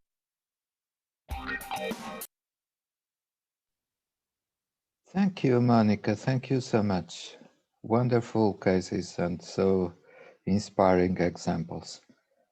Wow. Okay, now we have to move on for the second panel, and we are going to start with an introduction from the representative of UNESCO to the European Union. And UNESCO and the European institutions have a lot to do together, so that's really important to have UNESCO so present in Europe, and also to have here the chance of directly listening to Louise Aushausen. Louise, so please. Good afternoon, Marcus. Can you hear me? Yes, perfectly. Excellent. So good afternoon to everyone, and I'd like to thank you for giving me this opportunity to join this stimulating debate on the contribution of culture and creative industries to sustainable development in Europe. And I would probably more give the perspective also beyond Europe. But I would like to start by welcoming the initiative of the EIT to create a new knowledge and innovation community around the cultural and creative industries. We believe that this is precisely the type of endeavor needed to better understand and support the fundamental role played by artists and cultural professionals for the global economy. And this initiative actually coincides with the International Year of Creative Economy for Sustainable Development. This is a year-long effort spearheaded during 2021, during this year, by UNESCO, to highlight and amplify culture's contribution to sustainable development worldwide. And the International Year is based on a twofold finding. Firstly, the potential of the cultural and creative industries. Today, the creative economy is one of the world's most rapidly growing sectors, which contributes 3% of global GDP. And at the heart of the creative economy are cultural and creative industries, which operate at the crossroads of art, culture, commerce, and technology. And these industries generate $2.2 billion annually and employ around 30 million people worldwide. They are the biggest job providers, and I think that's very important to note, for workers aged 18-25. So it is really the industry of tomorrow. Together with its economic potential, the culture sector also makes a critical contribution to collective well-being. And I think the COVID crisis really has brought that to light, as people find resilience and expect culture to bring that sort of well-being. The second finding is the existing vulnerability of the sector. And that is also something that the COVID crisis has very much exposed. Many small creative enterprises and organizations lacking cash reserves or endowments are fighting for their survival today. And also due to the often very informal nature of employment in the sector, many freelance and part-time workers have slipped through the cracks of conventional social safety nets. Now, based on this finding, UNESCO, with this international year, calls for action by its member state in 3 key areas. And I think this is also very important for the discussion you are having. And it's first of all reviewing the status of the artist and cultural professions for dignified working conditions. We encourage policies which ensure fair remuneration for creative work on and offline, as well as which respect and promote artistic freedoms. Particular attention must be paid to social and economic safety nets for workers in the sector to improve the sector's overall resilience. The second call we are making is to provide an enabling environment towards sustainable growth patterns. Public support schemes for artists and cultural professions should be adapted to the specific needs of cultural employment, including the prevalence of individual workers and small and medium-sized companies. Strengthened synergies between culture and education are also needed to spark most needed adaptation and innovation skills, with a view to prepare professionals to adapt to fast evolving labor markets and work patterns.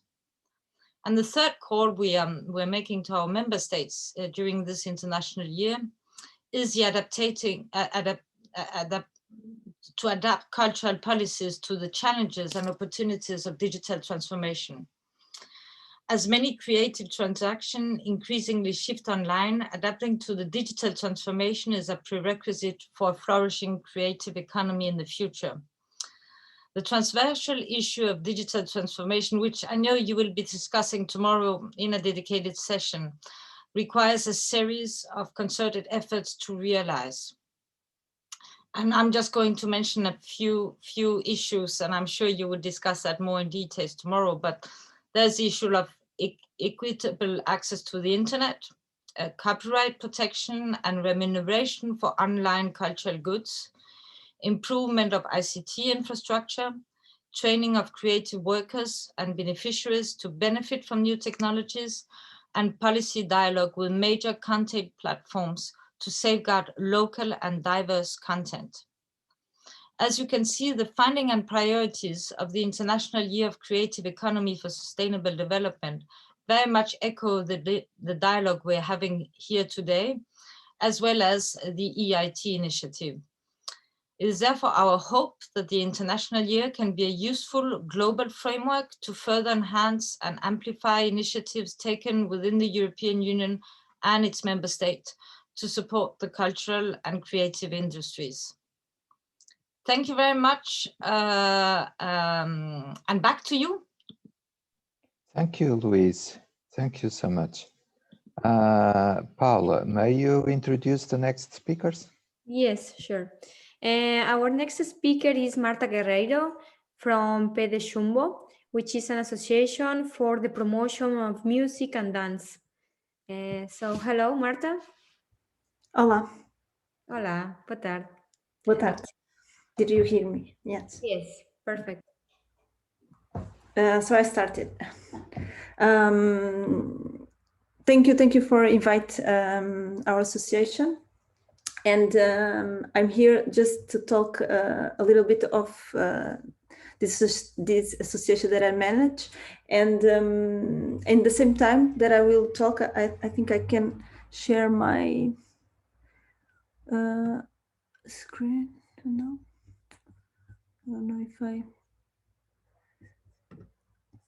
don't know if I can do it, but no, that's not possible. No, I can't. So I just talk. about the association. So we are here because I think the idea is to share our way to work hard in a different communities and with traditional dances. So we are a Portuguese association based in Évora, Alentejo, nearby Reguengos de Monsaraz, and we promote dance and music, particular traditional dances and music too. We have a professional team dedicated to the recovery of these cultural practices, and through registration, co-productions, artistic creation, research, workshops, we work a lot of an informal education for all ages. The petition proposal is to revise social habits of living music and dance and reproducing traditional balls attended by new generations that will absorb the old practice and create new artistic content. In our own space in Évora, we regularly program dance, music in format workshop or concerts, balls, and for many and various audiences. We also organize festivals across the country. And our biggest festival, Andanças, is well known in Portugal, in the other countries. And the next edition will be in Reguengos de Monsaraz, like I said, near the Alqueva Lake. But I think the important information that I want to share is about our work in the community, because we are recognized because we do a lot of artistic intervention in the community, and we develop community artistic education projects, and we promote training actions that explore different aspects of traditional dances in different contexts. We also are, I think, recognized for our pioneering role in the artistic creation of new dance formats, exploring concepts like social creative dances, ritual, contemporary, and we do it a project that we can work all together. In collaboration with university institution, we also promote some research, and we have released some editions and documentaries always about traditionals and new ways to do it with the communities. So we're not a company, a dance company, but we invest in the programming arts, and that includes, for us, how can I say, PULIC is the art of the creation. So for us, the most important aspect for this kind of project and dance is the participation of all. There's not, we don't exclude people just because they don't dance or because they are not artists. So this is one of our labels, doing and promoting the participation of all. We essentially work with art through the cultural practices of specific communities. These practices are elevated to an artistic language with the integration of artists in the community and the possibility of together, the artists in the community, create the same project. And the result could be a lot of things, like a show, a festival, an exhibition, a documentary, a book. It always depends on the process and the will of the community and the partners involved. In this sense, local partnerships for us are essential, as well as the connections and synergy created with entities and artists who do not live in the same village or city. So we want to do a project that everyone can be part of it. So more things about that. I have some notes because I always forget something. So for us, programming is another and very strong artistic aspect in our work. Our festivals and activities, like I said, are a very strong component in public participation. So this being the essential element of the show. I don't know how can I demonstrate it, but the participants are the artists too. We want to, they share the same experience. So our festivals are mostly in territories in the interior of the country and in the areas with low demographies, and people go there and live there about a week or a weekend, but always feeling like being one of the person who live there. So I don't know if I have more things that forgot. For us, and I think it's our big message, for us is essential to continue occupying spaces, because now we are at home, and value the small cities, the people who live there. And for us, when we arrive in this place, we want to provocate some connection. So we do it with the dance, and because we believe that everyone dances in the world in a particular way, and dancing for us is a way to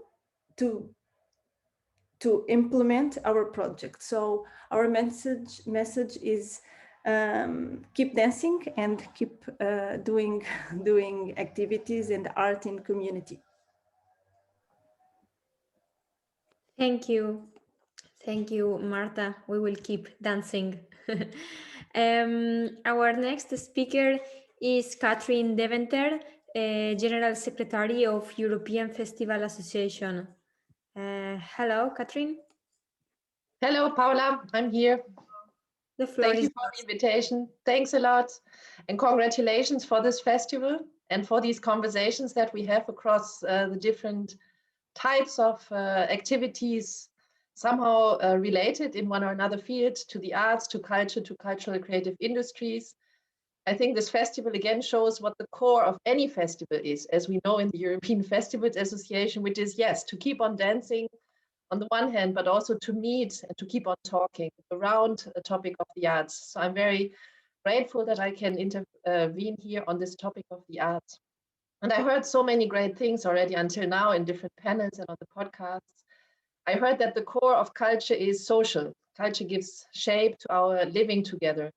I heard that culture can do something sometimes even mean, because culture can form and can also change communities to the good and to the bad or to the worse. I heard that culture has an own sense of understanding the world, that participating in culture heals people physically and mentally. I know and I read that culture leads to a higher emotional connectivity and self-reflection. And that, of course, one of the most favorite arguments often, culture contributes to the economy. But it also contributes to stronger social ties between people within their own groups, but also outside with other groups of people. And that a lively and democratic community needs this kind of common denominator to stay together, a free space and a shared space where opinions and different attitudes and styles and ways of living constantly can interact and even clash with each other in a safe way.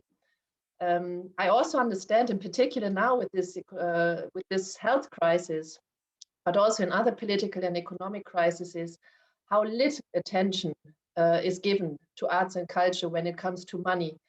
As we also heard now from our UNESCO colleague, when it comes to precarious situations, in particular of the independent arts scene.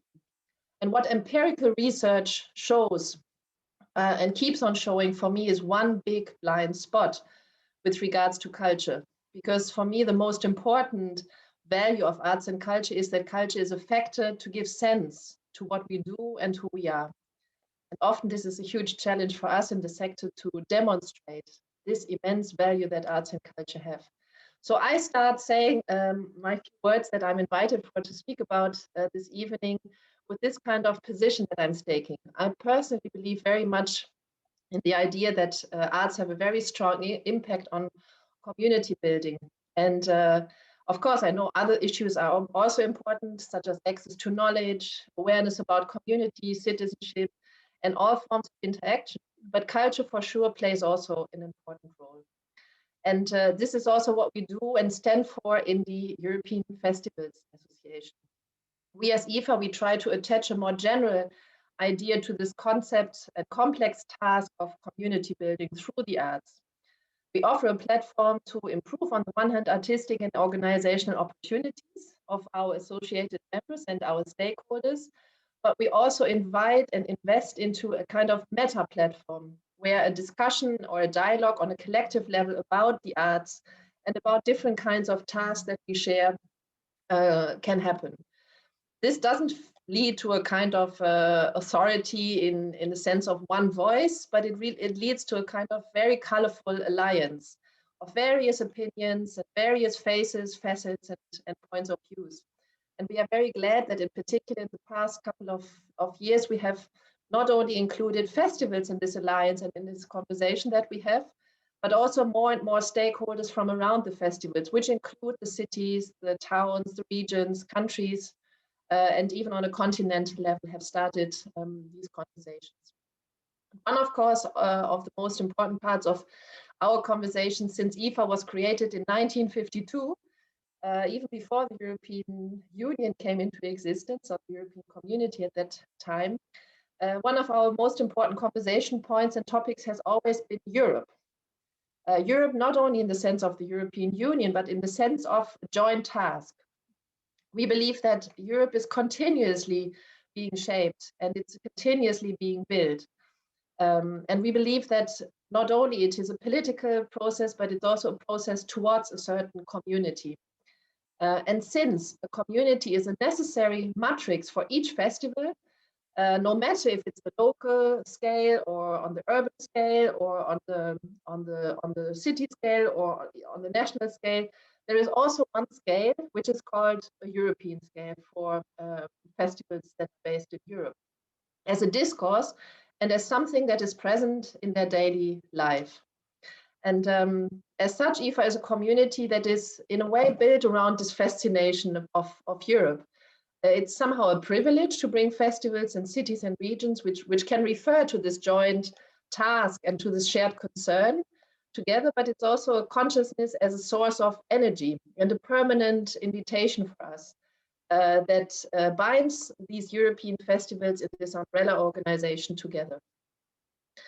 What I practically would like to add is that the initiatives that IFA created in the past years more and more show an added value in this context of vast communication and global interactions. We have launched new ways of implementing our mediator role for arts festivals, above all through the permanent contacts and dialogue between festivals and decision makers on the one hand, but also through very concrete programs. And one I would like in particular to mention is the festivalfinder.eu, which is a new interactive website that wishes to bring arts to the permanent attention of audiences worldwide. It's basically a search engine, a festival finder, as the word says, of arts festivals in Europe. By now, there is some 2,500 festivals that have registered on this festival finder. Because we believe that, as all of you, in particular in these times, the online environment, new technologies, give us this chance to be and to feel and to think globally. And one of the most important reasons for a festival finder to exist is this presence of and the accessibility to all kinds of local information. We know this from so many other sectors, but for the first time, the arts festival sector has its own global search engine. And we hope, at least in the development of this project, that it will have an important impact on the recognition of many of our stakeholders, not only festivals and audiences, artists, but also the tourist sector, cities, academici, public authorities, and so forth. So as we know, this kind of medium of distribution of local information is a source for collaboration, and not only for collaboration, but also for information and knowledge sharing about the other. And it protects us ideally from ignorance and resentment, and stimulates collaboration amongst festivals, but all stakeholders involved. So to conclude, as I said, I think it's very good to have these kind of platforms in which different kinds of stakeholders, not to the inside, but in a shared way, are coming together in order to discuss democratic ways of thinking about the way how we can best organize 500 million citizens that are living in Europe, to organize and to give ourselves a voice. And the cultural players, I think, have an important say in this direction of the European journey. And if there were no such alliances as IFA and as other civil society expressions, and if there were no open ears of decision makers on the local level, on the national or European level, I think we would miss an important part of our tasks that we have to fulfill on this meta level. So I'm very happy to have had the chance to speak here today, to speak briefly about what we do, and to, above all, pave the ground for more dialogue and more collaboration in the next couple of weeks, months, and who knows, years to come. Thank you very much, and good luck for the rest of the festival, and congratulations for these efforts online. We all know it's difficult. Thank you, Catherine. Thank you so much for your words and for helping us to make the point, to make the case of how important collaboration and cooperation is at European level. And on the other hand, how important is culture for really making this cement that make us be able to face the future. So thank you so much. Now we have Maria da Graça Carvalho, member of the European Parliament. Maria da Graça Carvalho is, I would say, by far the most important, most influential member of the European Parliament in these areas. And Maria da Graça Carvalho has been the rapporteur number of times for critical areas for all the sectors that are related to this event. So it's and on top of it, Maria da Graça Carvalho is from Alentejo, so we are not only very, very honored of having you here, but we are also very proud of what you are doing and very thankful for what you are doing for the region in Brussels. So please, Honorable Member of Parliament, the floor is yours. Thank you very much, Marcos Nogueira. I feel always a bit quite embarrassed with your kind, nice words, and nice to be appreciated. So thank you very much. Actually, I do my best in these areas of mainly research, innovation, science, education, culture. And I want to start to congratulate your initiative, because it's a really innovative initiative, because you put together all this that has been also the fields that I have been working in the past few years. I was rapporteur of Horizon 2020.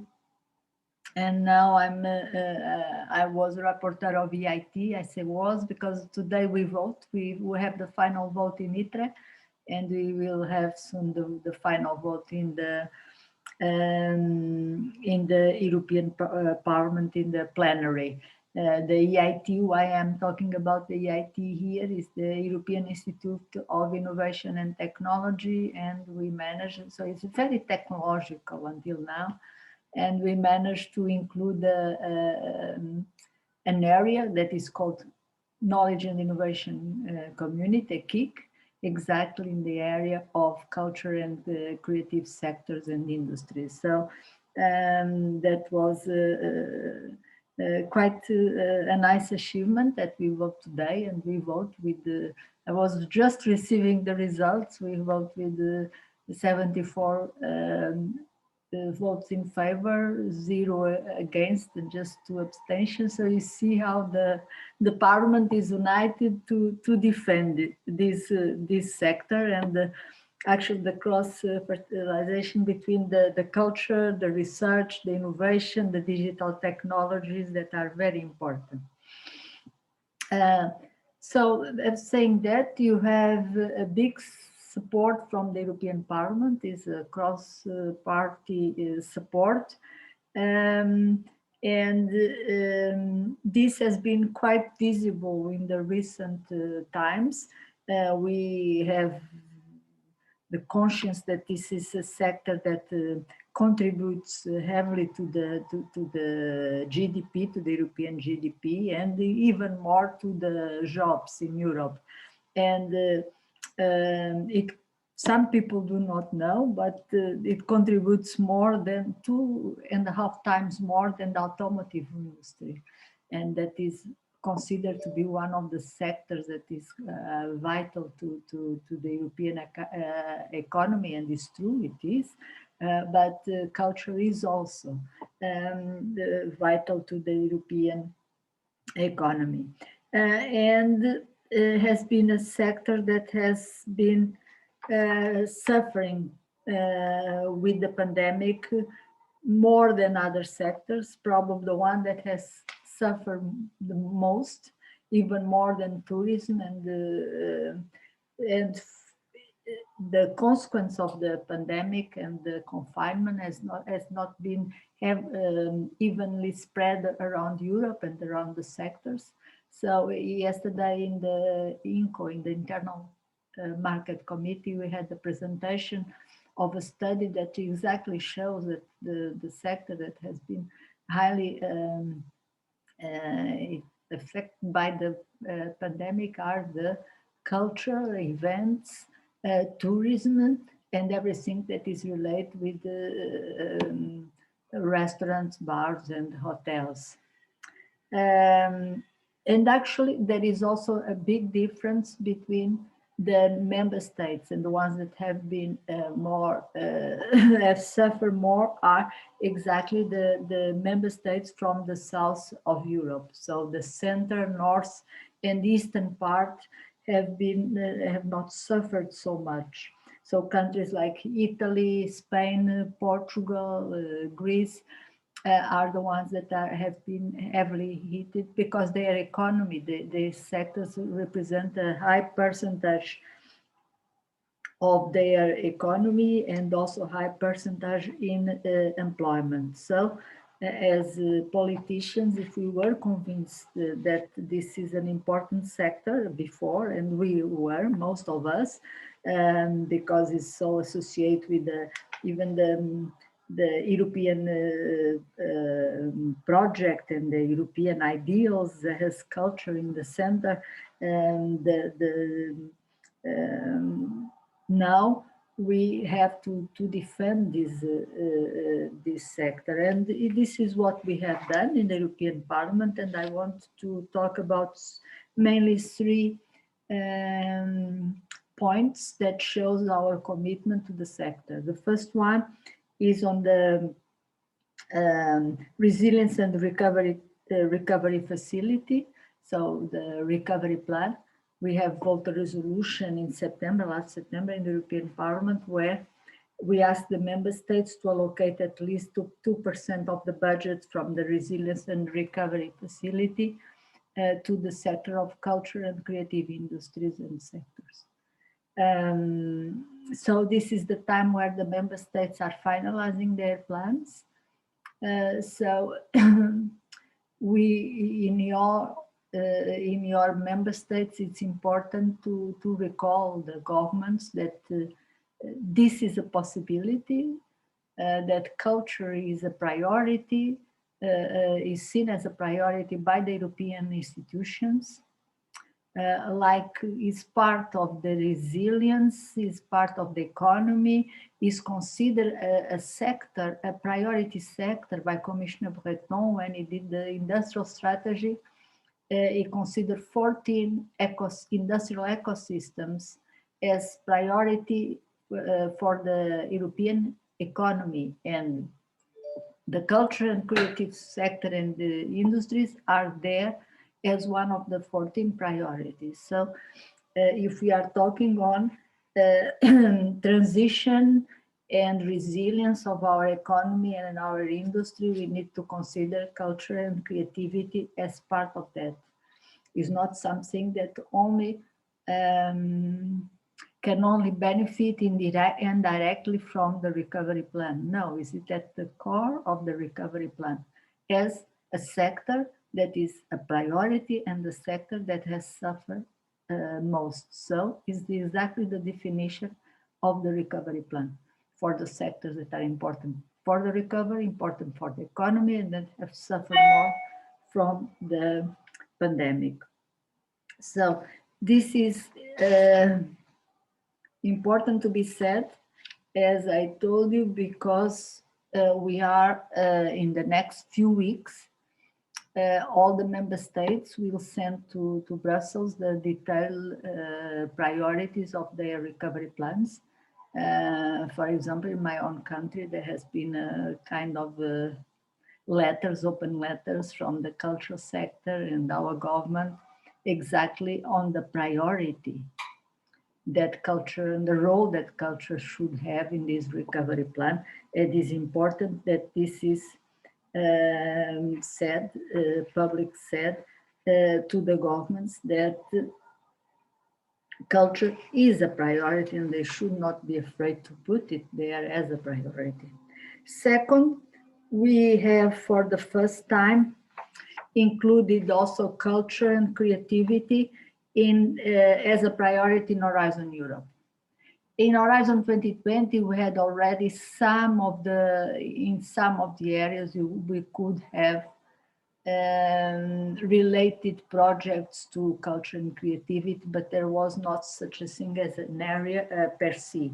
And now we have with 2.3 billion euros that will include European cultural heritage, culture and creative industries, social and economic transformations of the sector. So there is plenty of opportunities in the area of research and innovation in Horizon Europe. And this is the start of a new era for culture and creativity, the fact that it's considered also as a priority in the research and innovation program that until now has been mainly a technological program. But we consider that also technology is an important, special digital technology is also important on this in the area of culture and creativity, and there is plenty of advancement that can be done in this area. And the third opportunity is exactly in the European Institute of Technology and Innovation. That is the only program that has the triangle of knowledge that combines higher education, science, and innovation. Until now has been, as I told you, very much devoted, because it already exists since 2008, has been very devoted to technological areas, energy, food, raw materials, health, and for the first time includes an area of the that is called culture and creativity sector and industry, knowledge and innovation community. So we are, they will open a call for proposals. In the report is that said as soon as possible, and the Commission has promised that already this year in 2021, they will open the call for proposals. This has a lot of opportunities because there usually is only one consortium that will will be the winner, but is a consortium that is a large consortium and can during the time of the KIC to include new partners. So there will be along the time open calls that other partners can join the KIC. Usually also involves training, development of new ideas, research and innovation, and this specificity that has also training is a very important one. They can have postgraduate students or simple training will be is very important, because skills are very important in Europe. One novelty on the EIT is the link to the regions. For the first time, we have a budget that allocated budget that has to be from 10 to 15%, that is supposed to be allocated to link to regional funds and recovery plan. So they can get some of the budget from the EIT and the other part of the budget from a region that, and this is an added value for the proposal, that if a region wants to also to co-finance the EIT if the part of the KIrC will be installed in that region. So like this, we want that regions are involved, and we want that the EIT is also an element that helps to strengthen the regional ecosystems, also in these areas of culture and creative creative sectors. As this is organized by the Alentejo region, and I'm from there, and the region that I know very well, region full of culture and creativity. So I think that is a good challenge to that this region could look at all these opportunities, both in the EIT and in Horizon Europe, in order to be part of these platforms and these networks that are so important to after to build other projects and to be part of the system and of the culture and creative sector. So thank you very much for your invitation. I wish you all the best. And I wish also that you are very successful during the next few years. For the recovery plan, it will be about 5 years. For the European Fund is 7 years, so that during these years you can be very successful with your projects and involved in a lot of these activities. And thank you very much for your invitation. Thank you, Professor Carvalho. Thank you so much for everything you are doing. I would say, as an European politician and not a national politician in Brussels, which is a big difference. And thank you for your encouragement. I don't know if you have, I would say, 3-4 minutes for questions. You are incredibly busy, so but if you allow us to open to the audience. Yes.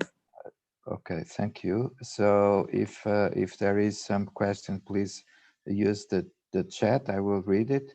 And we have here with us the manager of nEUlakes project, which is the project supporting this event. So Andrea, José, if you want to make some question.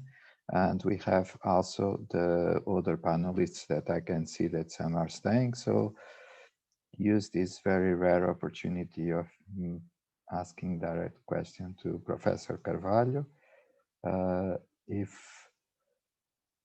I don't see it, but okay, I could just bring a point that that's the fact that Alentejo is now somehow leading together with the European Commission the movement for smart communities, complementing the smart city program. That's because of H2020 and also because we were selected as the best project for the call relating ICT with rural areas. So now we are supposed as a region to lead a number of pilot regions and of course to lead the project to deliver a number of smart communities. Culture is there, of course, one of the transversal areas. It couldn't be without. And so please, Professor Carvalho, if you might tell us something about how the digital sector is seen in future to be part of the enabling factors for the regions to do better. because we know it was part of the speech of the State of the Union from the European Commission President that there is still a gap to be bridged related to the digitalization of rural areas. So just a word, if you like, on this topic. Thank you very much. It's very important for everything, also for culture, because if you don't have access to digital, you are excluded, and that is unfortunately a fact. Today we had Director General Viola from DG Connect in our ITREC meeting, and he was saying that if you are not, especially after the pandemic, if you are not digitally connect, you are not part of the society. Unfortunately, it's like this. We still have regions in Europe that have very poor connectivity. So I think that the two big priorities for digital in the future is going to be the connectivity. We need to make sure that all Europe village, even the most remote, are connected, and with the quality of this connection. And the second is the skills. We need to give basic skills to all the population. We need more specialists, and we are lagging behind compared with the US and with Southeast Asia, because we have less specialists on ICT, in high performance computing, in AI. But that is important that we have specialists, but as important or even more important, we need to give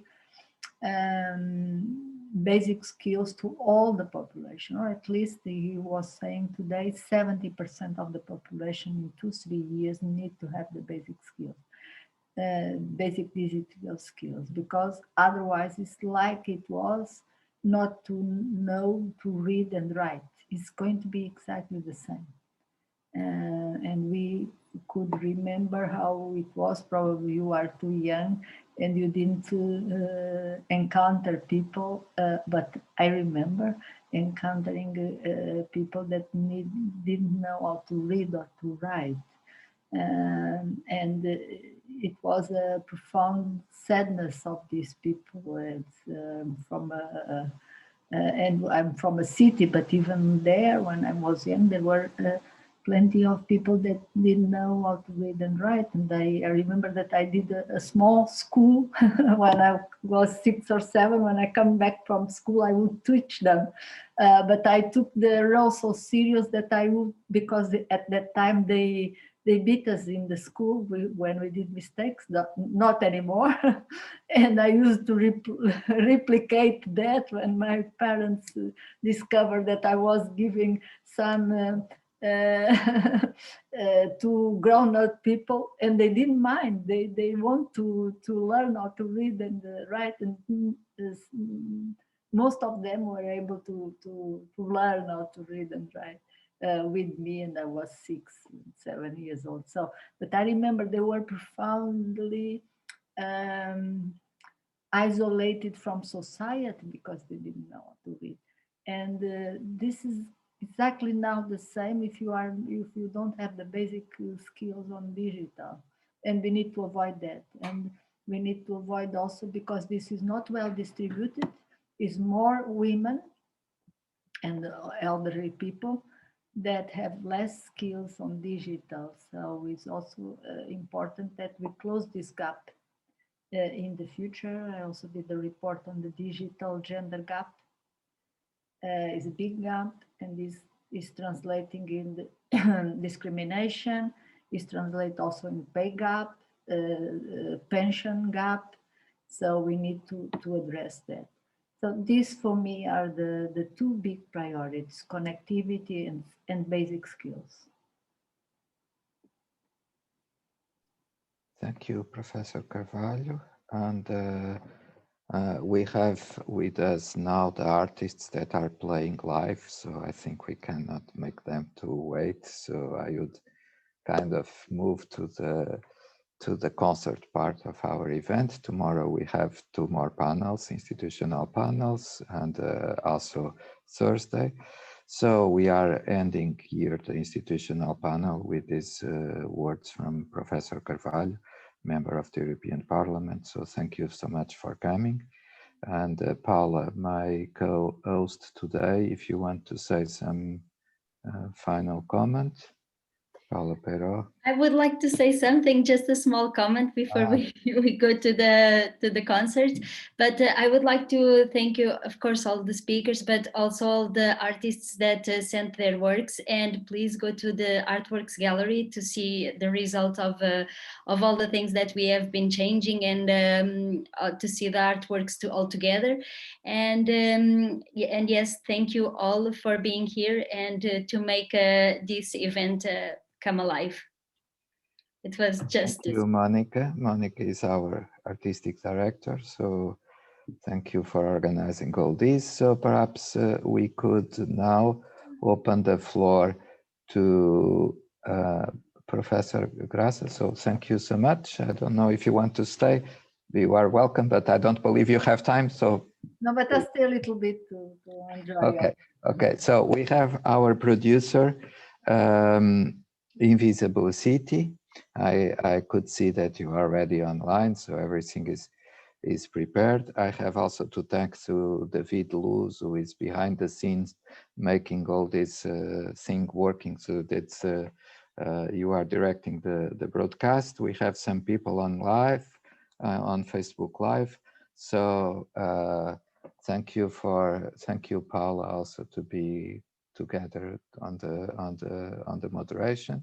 So let's move to the concert. So Xenia, if you want to open the floor to our artist, the first artist, Gracia Rodriguez from Andalusia.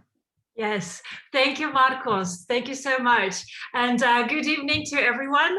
My name is Xenia, and I'm the founder of Invisible City. We are a nonprofit, and our mission is to help emerging artists to perform more and to get paid fairly.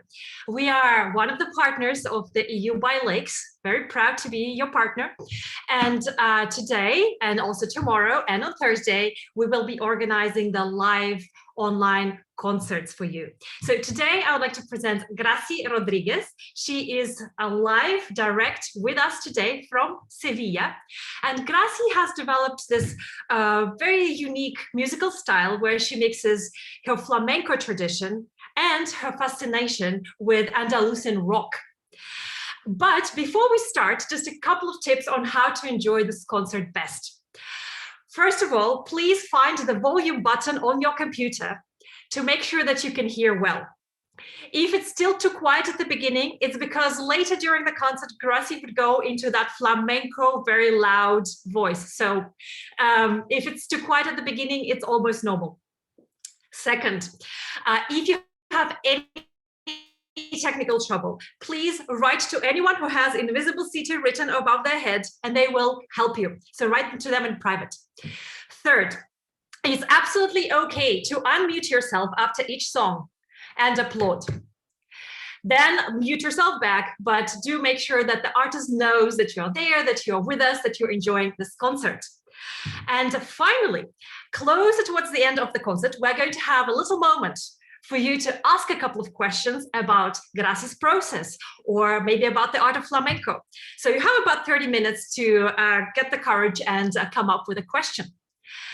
And without any further ado, Gracia, por favor, puedes, ahora veo que tu micrófono está apagado, si puedes quitar el silencio y comenzamos con el concierto.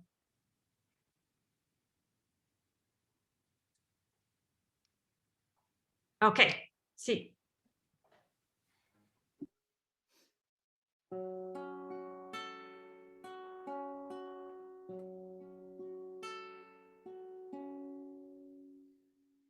Quisimos cruzar de puntillas pisando el fuego para probar, dejando los pies en la orilla y el agua cerca para no llorar. Soñamos parar el mundo y al poco tiempo se hizo realidad, saciando los cuerpos sin miedo, reservas de hambre para jugar. El juego de lo inalcanzable, inventando razones para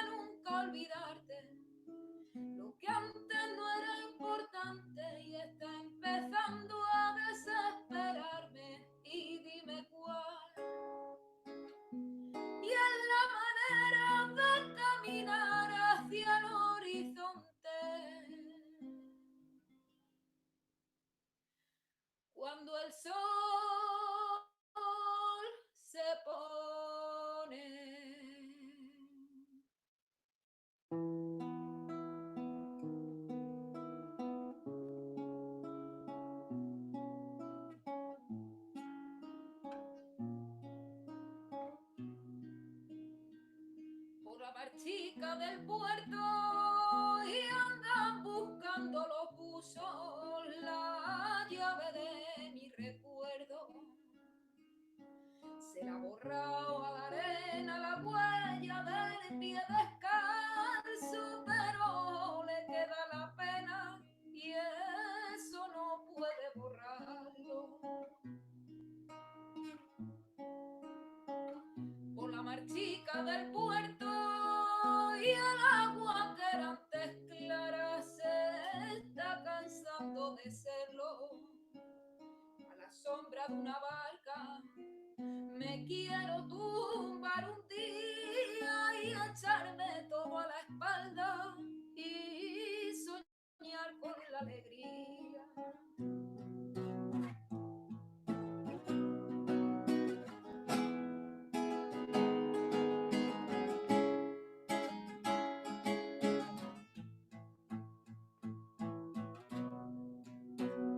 Por la mar chica del puerto y andan buscando los buzos la llave de mi recuerdo. Se la ha borrado a la arena la huella del pie descalzo, pero le queda la pena y eso no puede borrarlo. Por la mar chica del puerto y el agua se pone triste con mi naufragio por dentro.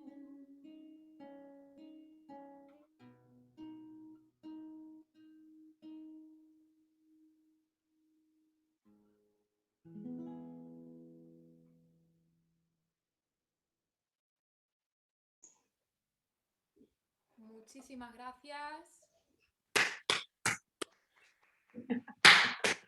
Muy buenas tardes. Thank you very much. Good evening.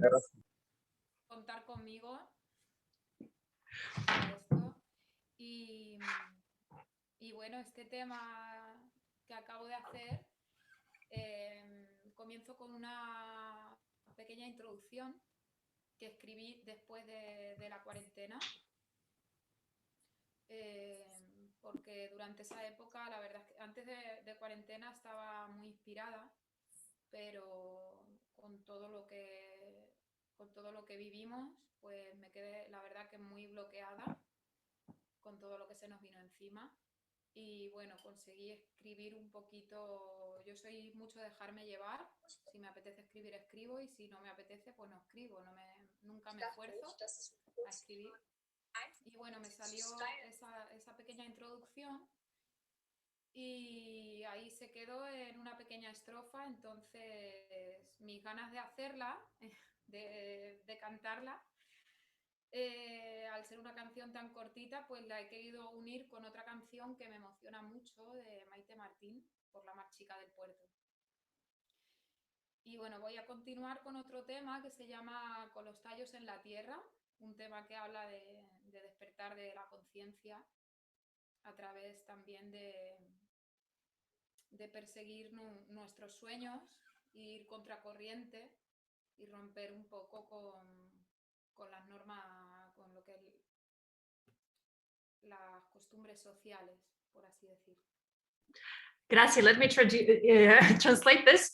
I wrote the first song that you heard during the quarantine, and I felt that with the pandemic, I was left without inspiration. But then I had this moment of inspiration, and I managed to overcome feeling blocked, and I wrote it, and then I put it together with one of my favorites, Maite Martin, flamenco artist, and I developed my little piece with hers. And I'm going to continue with my next song, which is called Con los tallos en la tierra, with feet firmly on the ground. And it's a song about questioning the established status quo and fighting for our dreams. Muchas gracias, Enia.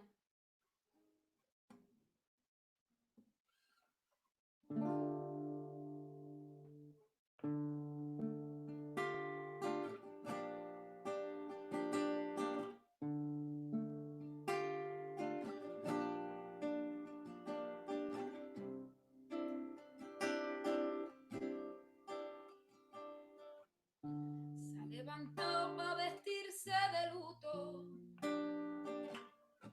Tarde de primavera que murió la razón. Cuando los sentidos ya no controlaban, de pronto una luz se iluminó. Tantas confusiones en la vía que tú no sabes que es verdad porque tú es mentira. Tratan de inyectarnos una forma de vivir, yo las venas ya las tengo cargaditas para disparar lo que ya no quiero, quitarme el disfraz y volver a nacer en carne. Lara, lara, lara.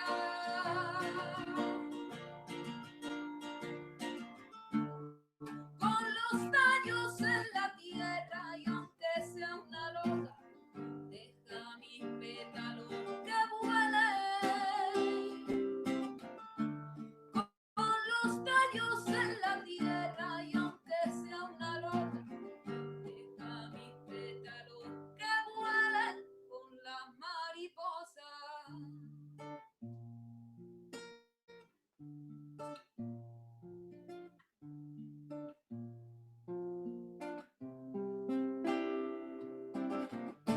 Otro día más que sale el sol. Niña, recapacita y no tropieces con temor. Salta, corre, vuela y no te mires el reloj. Cuando te marchitas ya pasó lo que pasó. Si tú quieres mantenerte sano, vuélvete un poco loco de vez en cuando para disparar lo que ya no quieres, quitarte el disfraz y vuelve a retos ausentes que ha vuelto a nacer.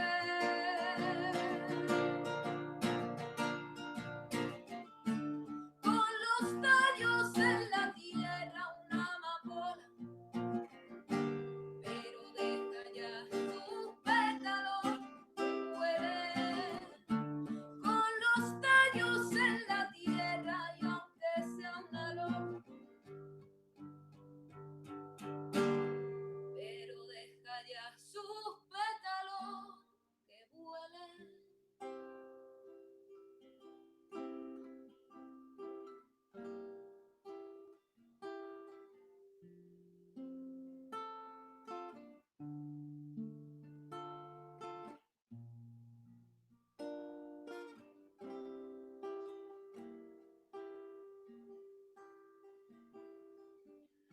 Rompe un suspiro al caer en el sofá y se olvida el día a día, pasa y se olvida. Entre desvelos ahora toca descansar, porque de la noche yo soy el guardia. El despertador suena sonrisa y los besos medicina para volverme a levantar. El carro de los sueños va despacio pero sigue andando. Maquillaje en la mira y el hogar un escenario. A veces beso tus labios entre tanto y tanto. Y si nos dejan volamos. Y si nos dejan volamos.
Olé. Olé, Rafi.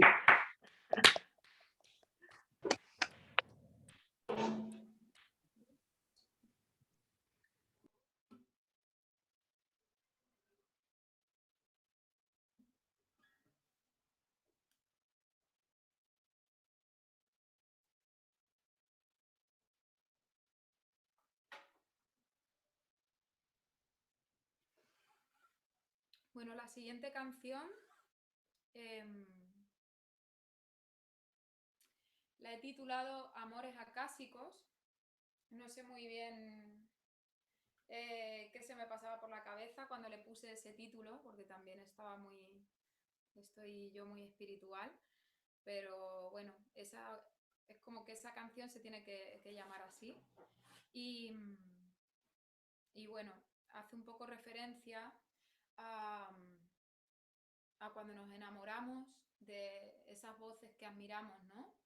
Recuerdo de pequeña, de las primeras voces que me enamoraron.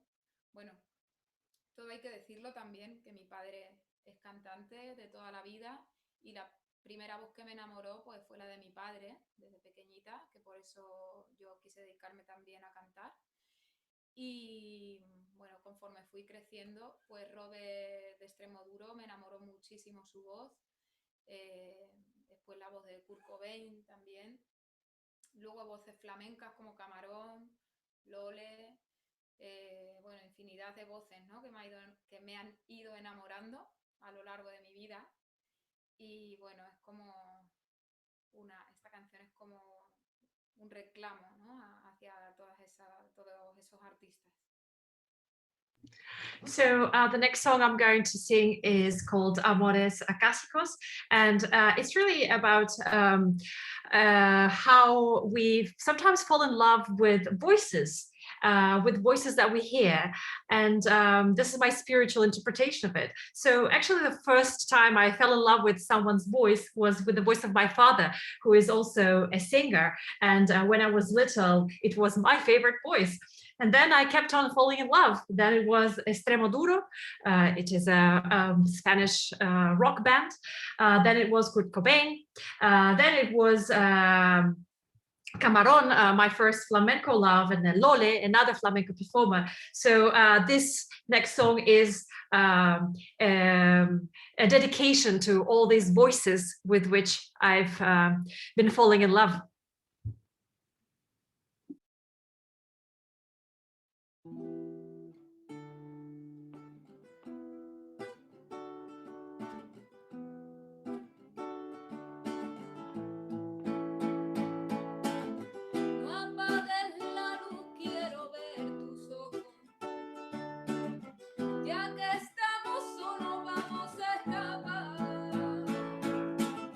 Cántame bajito a la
Muchísimas gracias.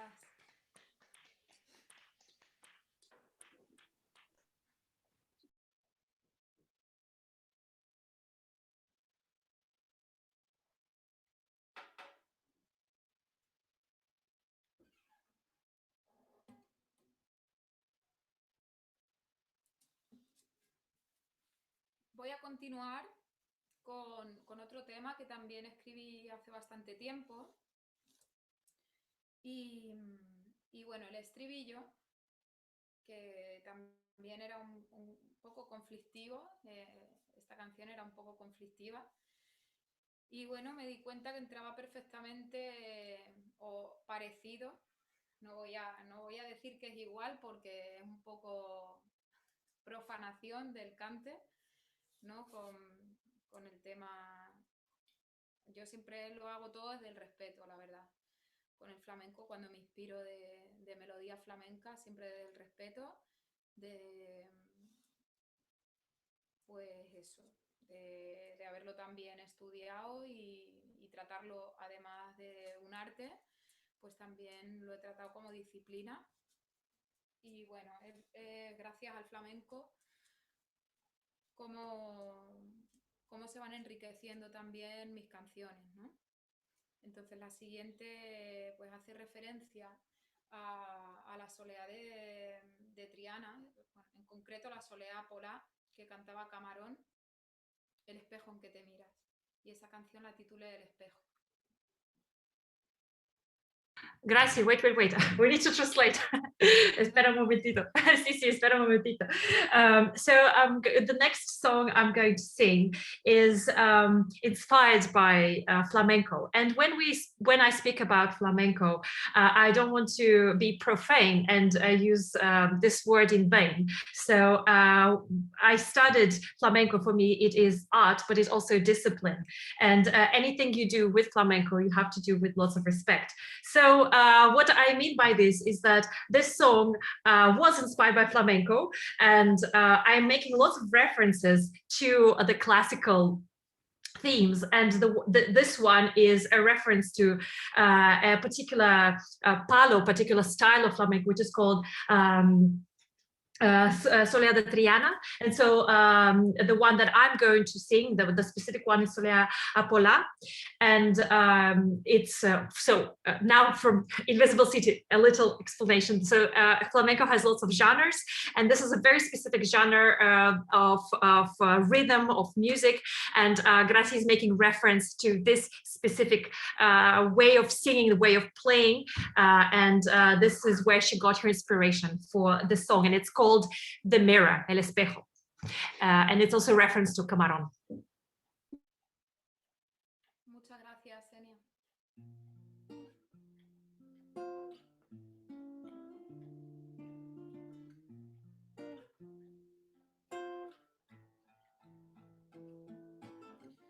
Ahora que esto es blanco-negro, si el matiz tú no lo ves, por mí te guardo en el silencio, lanzando una moneda o varias a la vez. Y ardan ya todos los miedos invisibles, las palabras solo están para esclavizar. Si nos queda todo el aire, lo demás que más dará. El espejo donde te mira te dirá cómo tú eres, te dirá cómo tú eres, te dirá cómo tú eres, pero nunca te dirá a los pensamientos que tienes, pero nunca te dirá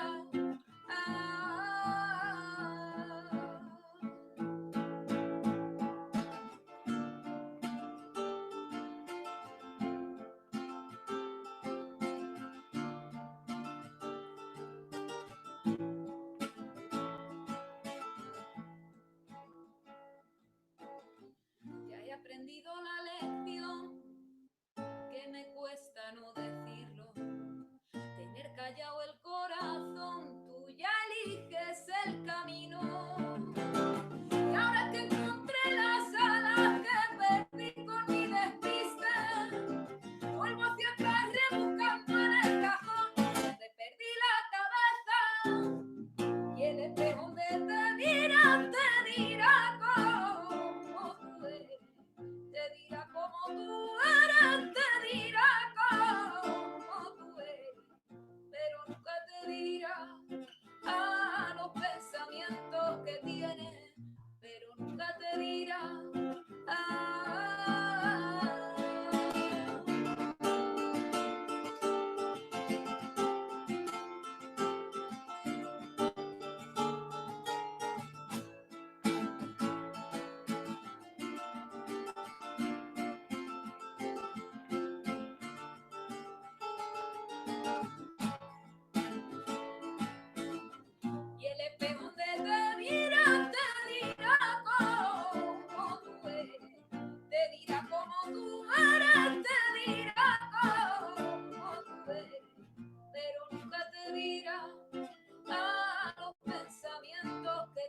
pensamiento que tiene.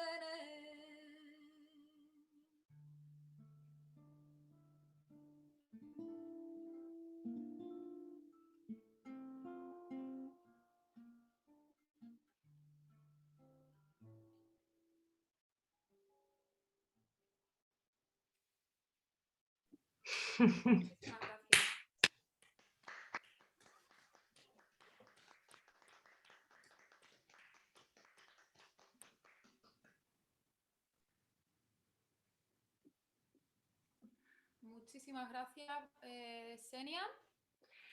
Yes, I think we have now this special moment when we can ask Gracie maybe maximum of 2 questions.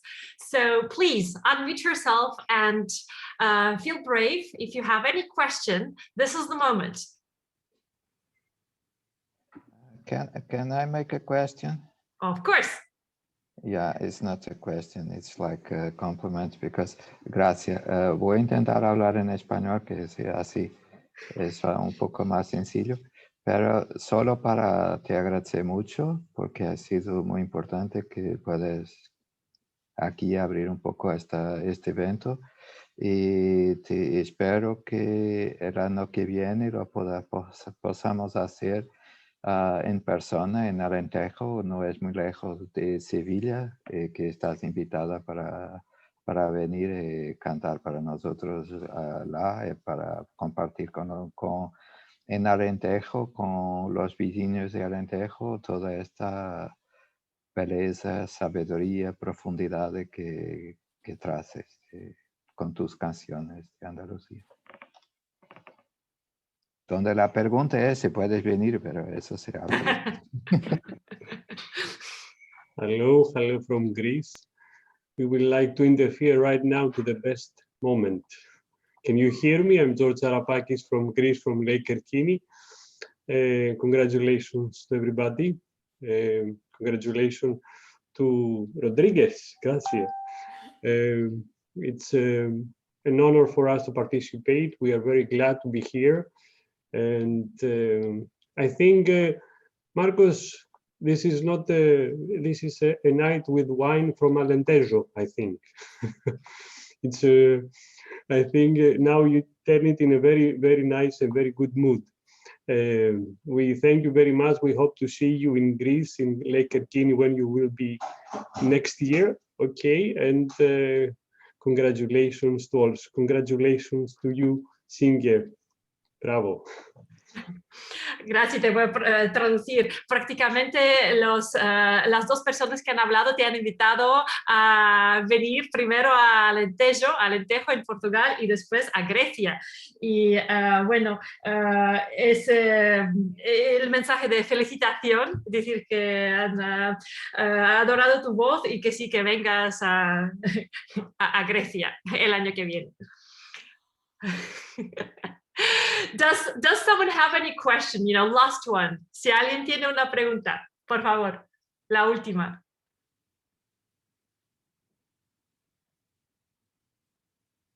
One, two, three. Well, I'll ask a question. If you'll allow me, I'll do it in English and Ksenia will translate.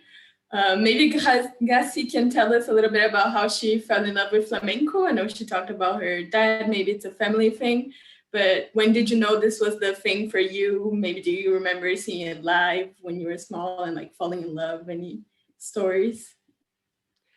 Gracie, ¿puedes contar cómo que te enamoraste de flamenco? ¿En qué, si te acuerdas en qué momento esto aconteció? Pues en realidad no recuerdo el momento exacto. A ver, un segundo, me voy a... No, está todo bien. Ok. Porque desde muy pequeñita, pues he estado en contacto con el flamenco. Entonces para mí ha sido como algo desde que nací, ¿no? Ha sido un amor por el flamenco siempre que ha estado ahí.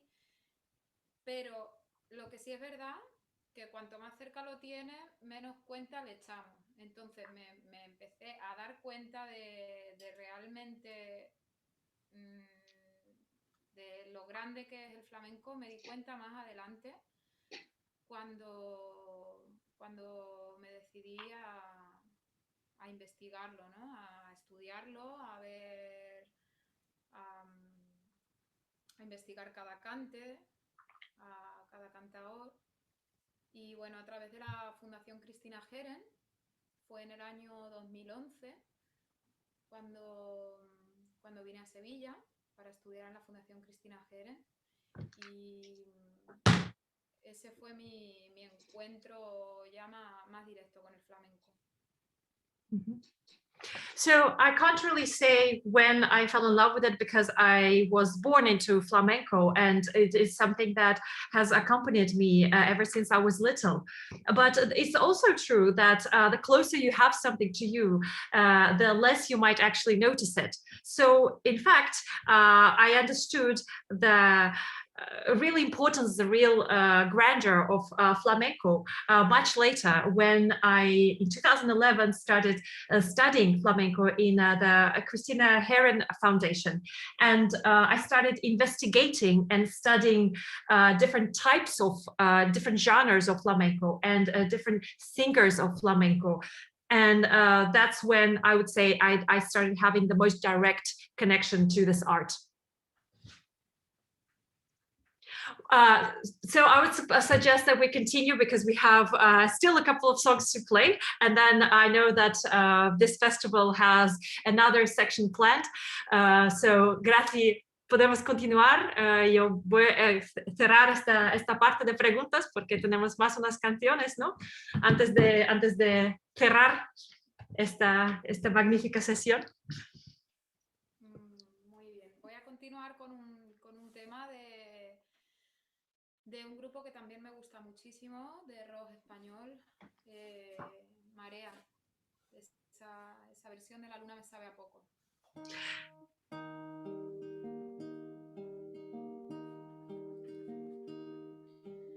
Decía que tenía el corazón alicate hasta el techo, que a ver si no podía hacerle yo una cenefa beso, para llenar de porvenir los bolsillos del mandil y colgar un recuerdo de cada azulejo.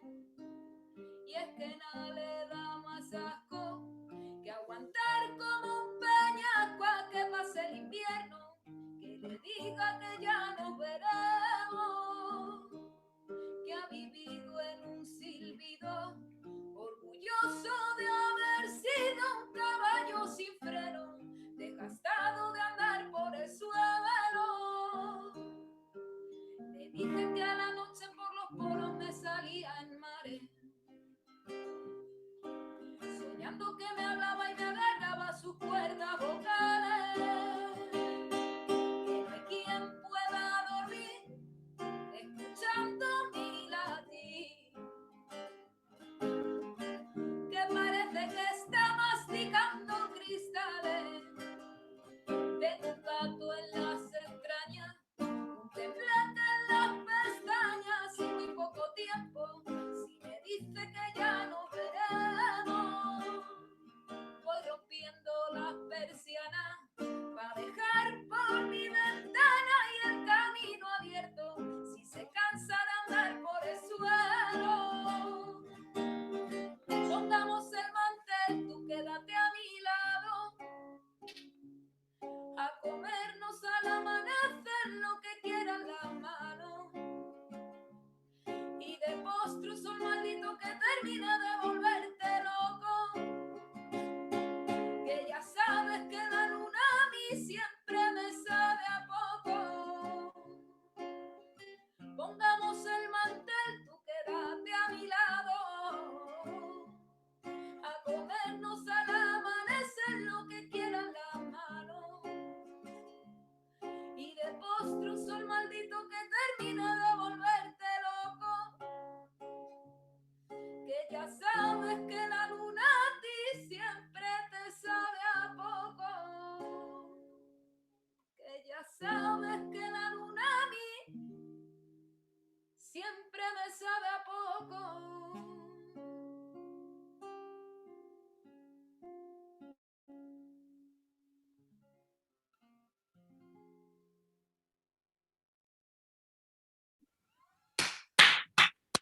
Muchísimas gracias.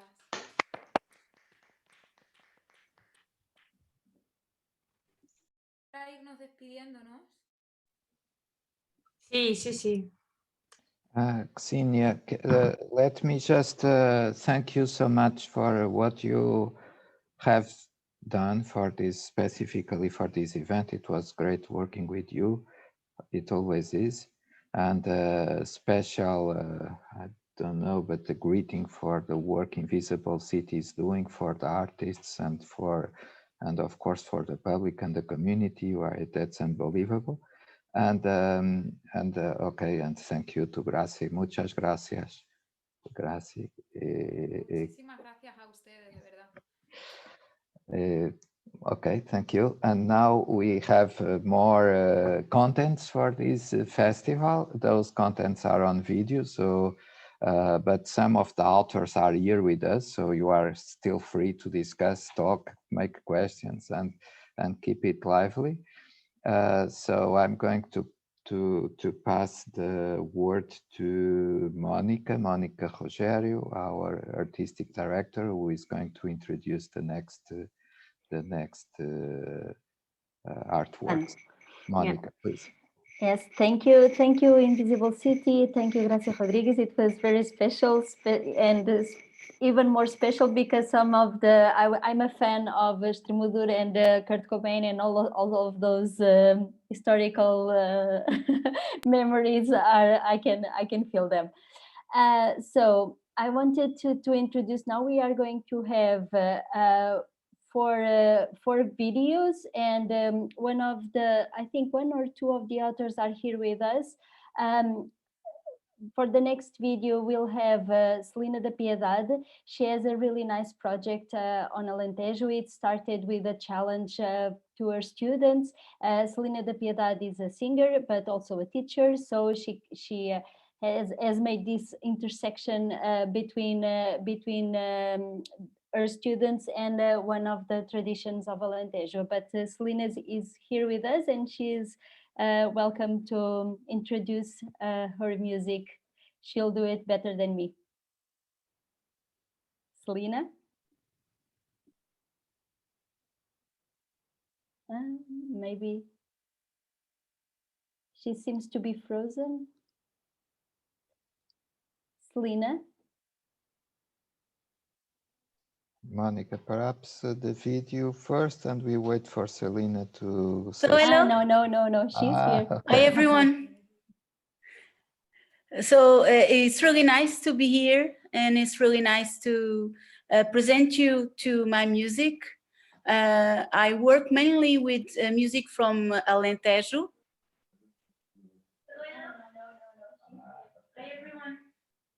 And so, so I work mainly with traditional music from Alentejo, as I was saying. But I do as Gracie does. My thing is I take the traditional concepts and the traditional sounds, lyrics, and I transform them in my own way. I have normally a band who plays with me. And in this special time during all this year that we were mainly at home, I continued doing my work. So one thing I did was releasing challenges online, because I'm also a traditional singing teacher. So I took my work with the kids, with teaching them the traditional songs, and I took them to a work online. I started some challenges online, and it went really great. I received a lot of videos of families singing, old people, young people, everybody singing. And as you will see, I will show you a video. It's a video that was just released this week. It's an animation video with a new song. It's a traditional song that with which I worked. and you see bits of the videos that I kept on receiving during the last months. So it's like a video clip with short parts of these videos that were sent to me. And I think we have to use all the tools we can as musicians, as artists. Our base of work is creativity, and if we cannot do concerts live, we have to find a way to communicate, to find the gates, to find the ways, to open the ways to communication with others.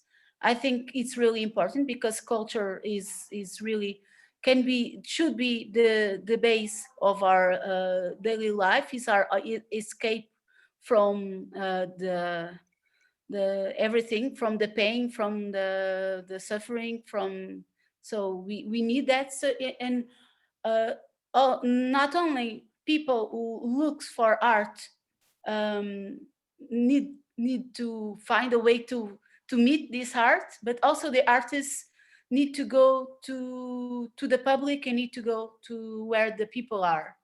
So I have this in me, so I always keep on doing this. So I hope you like my music and you like my way of interpreting the immaterial culture of my region, which is Alentejo.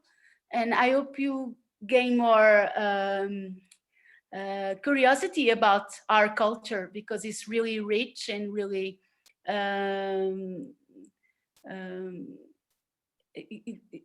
it fits all ages and all kind of sensibilities. I also work with Associação Pé de Chumbo, which you early heard about by Marta Guerreiro. And I also play for people to dance. And this is a big part of what we are doing now in the 21st century, what we are doing with the traditional music. We are taking it back to the people and taking out of the folkloric traditions and putting it back in daily life. Thank you for this opportunity. So let's see the video.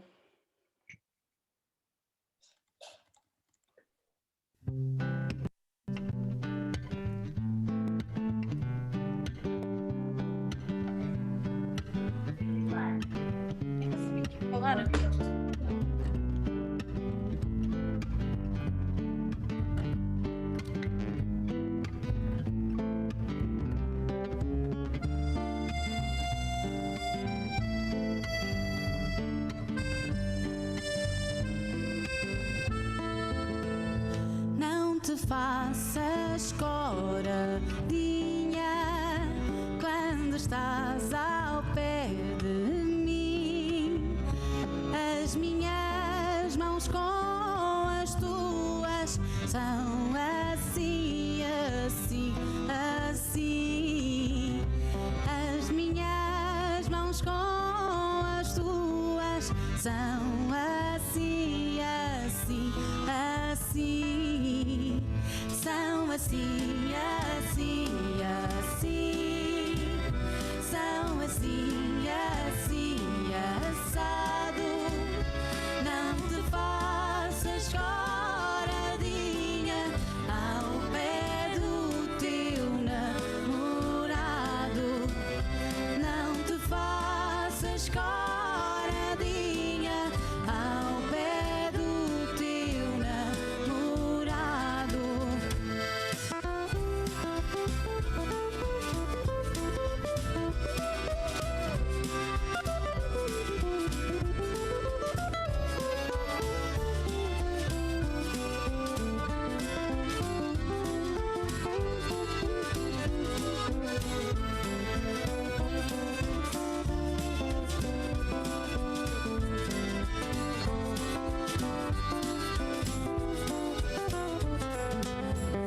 A paixão e amor não mata, não mata, mói o sentido.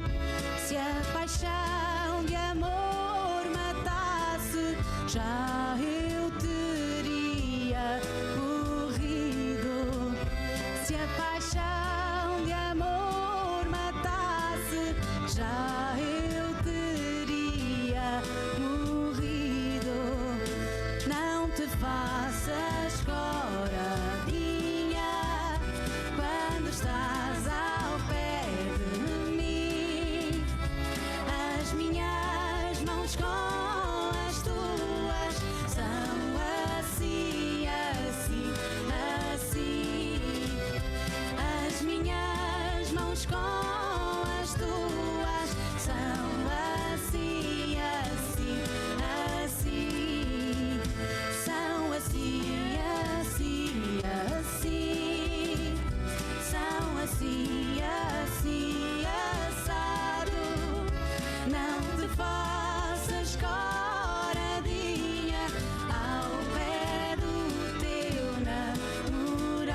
paixão de amor não mata, não mata, mói o sentido. Se a paixão de amor matasse, já eu teria morrido. Se a paixão de amor matasse, já eu teria morrido. Não te faças coradinha quando estás ao pé de mim.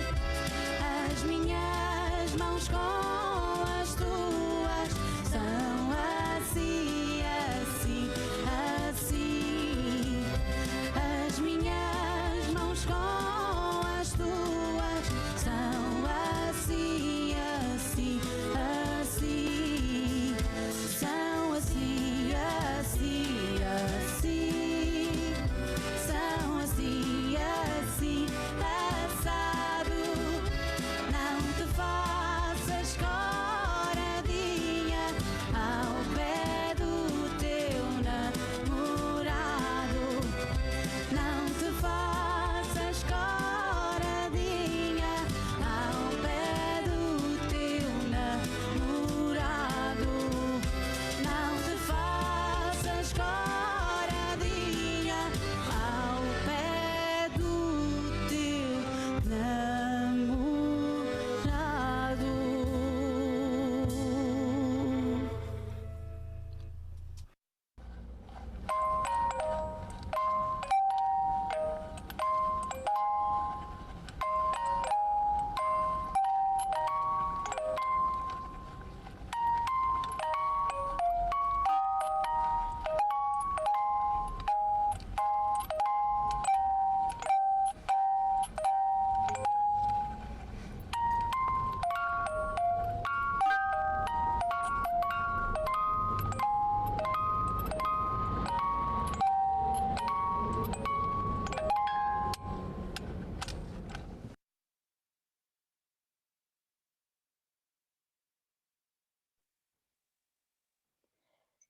Thank you, Selena. It was really nice to see this video and to see how people have collaborated to the result of the video.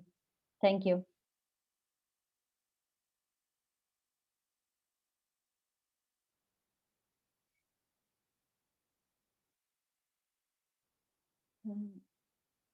I think now we can go to the next video. Maybe Xenia, you can introduce the next video.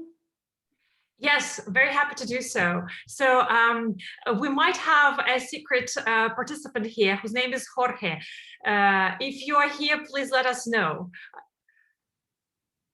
If you are not with us, then we've been trying to connect. The next video is actually something that nEUlakes asked us to curate, and we thought that at Invisible City that it would be great to have this representation of Southern Slavic new wave, and this is why we chose Oratnica. They're from Bulgaria, and they mix the traditional Slavic singing that you can probably associate with Bulgaria, but they add a lot of new sounds. So it's the way I would describe this as anything from rap to street with a lot of folk. So it's this crazy mix. It's very energetic. This is why we chose them.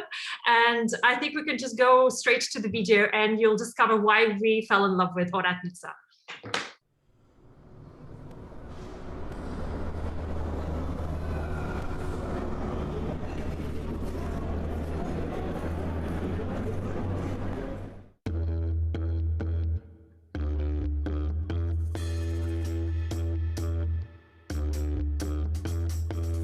Puška pukna gjule moj, puška pukna gjule, ta udari gjule moj, ta udari gjule, oj gjule moj, ta udari gjule, oj gjule moj, ta udari gjule.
Hello there, we're from the band Oratnica. The clip that you just saw is, we're the guys on the clip on the video. Oh, finally, we found you. Welcome. Yeah. Sorry about the delay. No, congratulations. Really nice music. I'm glad you like the music. What are you thinking about the video? We put a lot of effort in it. No, and it's really strong. It really makes us want to dance. So congratulations. Okay, thank you. Maybe just a quick word, guys. Could you explain what's the inspiration behind it? It's actually a song from Western Bulgaria, and it has a really odd rhythm. And we decided to make it even more strange with the drums that you hear in the music. It was actually when we tried to think of something new with Jorge, and actually it was kind of a mistake because the melody that we came up with was like 9. It was 1 2 1 2 1 2 1 2 3 1 2 1 2 1 2 1 2 3. But then we dropped a straight beat over it, so it happened like this. What you hear, it's really odd. It's what you hear, difficult to play, difficult to listen to. This is our drummer Stefan Tsekov. We poured his drums with flour especially for the video. Special effects, which looks like different kind of substance, synthetic, but I'm not going to mention the name. Yeah. We needed a vacuum cleaner after the shots, so a whole month of cleaning the drum set after the shooting. Okay, that was the true meaning. Come again? That was the true meaning. that was the true meaning of the visuals of the video, but basically the song is our interpretation of traditional Bulgarian song as Christian told you and explained you. And the meaning of the lyrics is like a gunshot. Pushka pukna, it means like a gun is fired. And it's, you could think that it's some kind of war song or rebellious, but it's about some mother that is really jealous about her son, that he loves a woman and he wants to marry her. And his mother is like with a broken heart. And it's funny that it's the lyrics is about the gun that's fired, but it's about the mother's heart. That's the meaning of the song. Okay, well, thank you so much. Thank you so much, guys, for explaining the visuals and the true meaning of this song and what inspired you. Thank you, and thanks for joining us. No Thank problem. you too. Thank you. Thank you. See ya.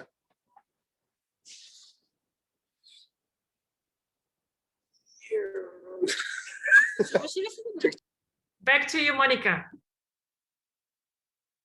Okay, I'm jumping in instead of Monica actually because she had a last-minute setback, so I had to disconnect, and I apologize in her behalf, and I just try to do my best to fit in her shoes. That until now we're quite a good host for this event, and as I understand, we have now other two last video to show. The first one from l'Equaturbella band, that is a musical and that will present a musical and ecological work on the territory of Lake Agibilet. And later we'll close with Constantina Timpanidou. Sorry for my pronunciation. She is a Greek young pianist from Lake Kerkini. Lake Agibilet and Lake Kerkini are two of the partners of the EU by Lakes project that is behind this event. So we can start with l'Equaturbella band.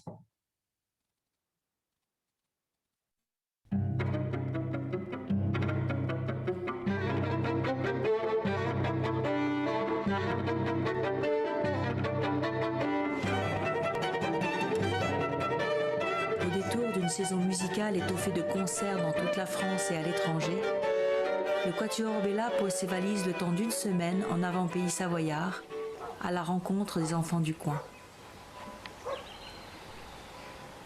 La balade à Bella, promenade musicale et écologique, s'apprête à commencer.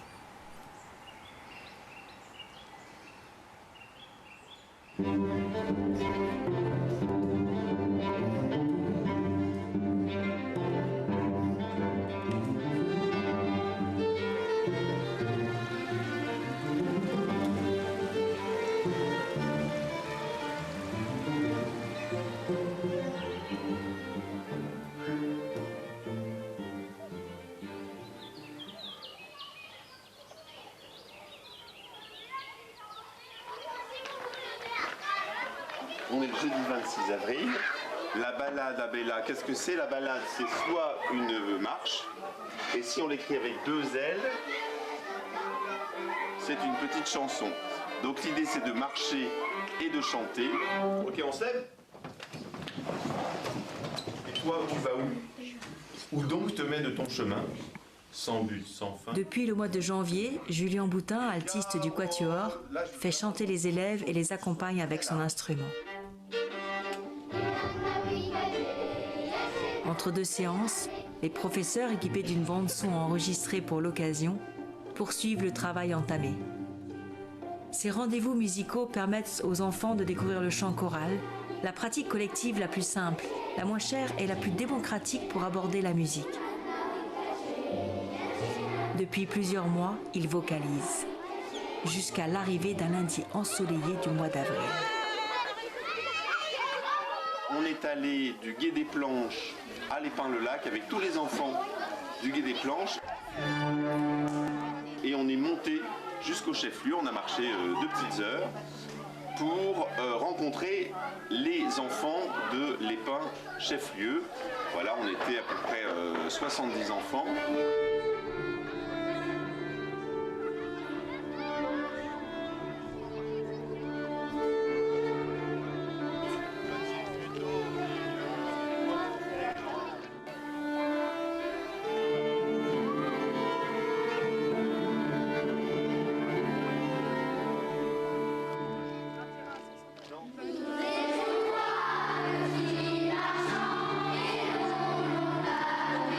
Semaine, les élèves de Novalaise, Ayen, Dulin, Le Gué des Planches, l'Épin-le-Lac et Attigna-Onsain partent à la découverte de leur campagne. Accompagnés par les musiciens du Quatuor Bella, 370 enfants âgés de 4 à 11 ans sillonnent chaque jour en chantant les environs du lac d'Aiguebelette. Cette promenade de quelques kilomètres permet à chacun de découvrir les sentiers qui mènent au village voisin.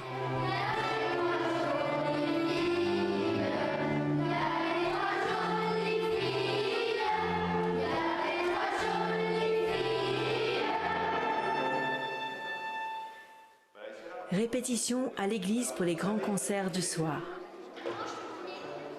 En première partie, le Quatuor Bella choisit de faire découvrir des œuvres d'un répertoire de musique classique de différentes époques, avec une attention particulière pour le XXe siècle. En seconde partie, place aux enfants avec des chants traditionnels arabes, russes, hongrois, brésiliens, français et irlandais, accompagnés par le Quatuor Bella. Et on coupe pile ensemble sur mon geste, d'accord?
Well, that was a really lovely music. And I can see from the chat from Monica Wdowiak, from the, are you online? I don't know if you want to say a few words presenting better than I did the Quatuor Bella Band. Yes, if you want. So this was a project. So before the COVID period, when you see the video, so it was really great because we could join nature with classic music, persons who are international known, and they share their knowledge with the pupils here in our territories. And we had really great concerts in church of our villages. And this project was work of several months with, I do not remember, it was 5 concerts in different churches in our territory. I do not know if you have had some question I can ask too. Okay, not sure if there are some question. Also, I'm not sure if there is actually time for a few questions, because in around 10 minutes we have to close, and we have another video from Greece this time. No problem. Thank you very much for your attention and for everything which was presented. today. Thank you for sharing with us this video. Thank you to Bell, of course, for it. And thank you to you for being here in this short intervention. We make it a pleasure. Yes, so now without any more indulge, probably we can share the video of Constantina Timpanidou from Greece. She's a young pianist, I understood. Please, David.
Well, bravo, Costantina, as Melina is saying also in the chat. Congratulations, congratulations. Hey, George, I was looking for you. Yes, it was the final from Greece, and we thank you very much for it. I know we have more artists to participate. They are in the gallery. You should, Andrea, mention it, please, because in gallery there are a lot of artists, as we've seen, a lot of draws and beautiful photos. Please mention, and all for the next days, we have to see them and to congratulate all of them. Bravo, Andrea, bravo to the organization, to all. Thank you, George. Yes, George is right. Well, this is just a selection because there are much more artworks on the gallery and on our website, on the website of the event. And now I don't know if Marcus is here and wants to say some few words before closing. In the meanwhile, I will just remember that tomorrow we'll be back online, always at 6 Central Europe time, at 16, at 4 in the afternoon Central Europe time, and with a new panel, new discussion, and a new guest. And I see Marcus unmuted himself, so please, I leave the stage.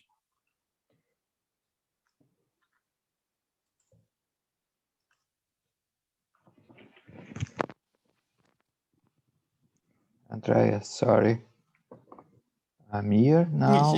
Yeah, I was fighting with my micro because for some reason it was making noise and not properly working. So yeah, so we had a lovely day today with the amazing cultural program.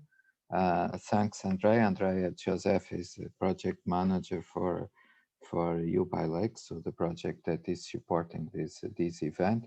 And that's the network of lakes Alentejo is part of, just because we have the largest, widest fresh water reserve in Europe. So we have to take good care of it, better if together with our counterparts, our colleagues from other regions. Tomorrow, we had also today very good institutional panels, especially with the participation and the contribution from Professor Carvalho, the member of European Parliament, also UNESCO, also European Institute of Technology and the European Commission, as well as the invited region and the associations. Tomorrow, we follow more or less the same pattern. So 2 panels. Those panels are diverse in content and also diverse on the nature, I would say, the institutional nature of the entities being part. So on the panels tomorrow, we are addressing 2 topics. One topic is innovation policies at the regional level, how to make it work with culture, from culture and for culture, and digital. Digital is the key enabler. Digital is an area in which Alentejo is investing a lot to be one of the best harbors in Europe for digital-based businesses. And part of those businesses are culture, because as Professor Carvalho, the member of European Parliament, said, culture has really an important economic contribution for the growth and added value of the region. So that's why. So tomorrow we open the first panel with the European Commission, and with the second panel again with the European Commission, but from DG Connect, because in the first we have culture and education, and in the second basing the innovation policies, and in the second DG Connect with aspects related to culture, education, skills, as with the head of interactive technology unit. So tomorrow we are going to have in the afternoon another member of European Parliament, again from Alentejo, Mr. Carlos Jorrinho, who was responsible for a program long ago in Alentejo that was named Alentejo Digital. So together with some universities and bottom-up projects, startup projects and initiatives, and also with an international specialist on ICT policies. So this is more or less the panels for tomorrow. And on the cultural side, I will keep the secret, so I will not unveil what is going to be on tomorrow for the program. So let's come, let's wait, let's see, let's enjoy.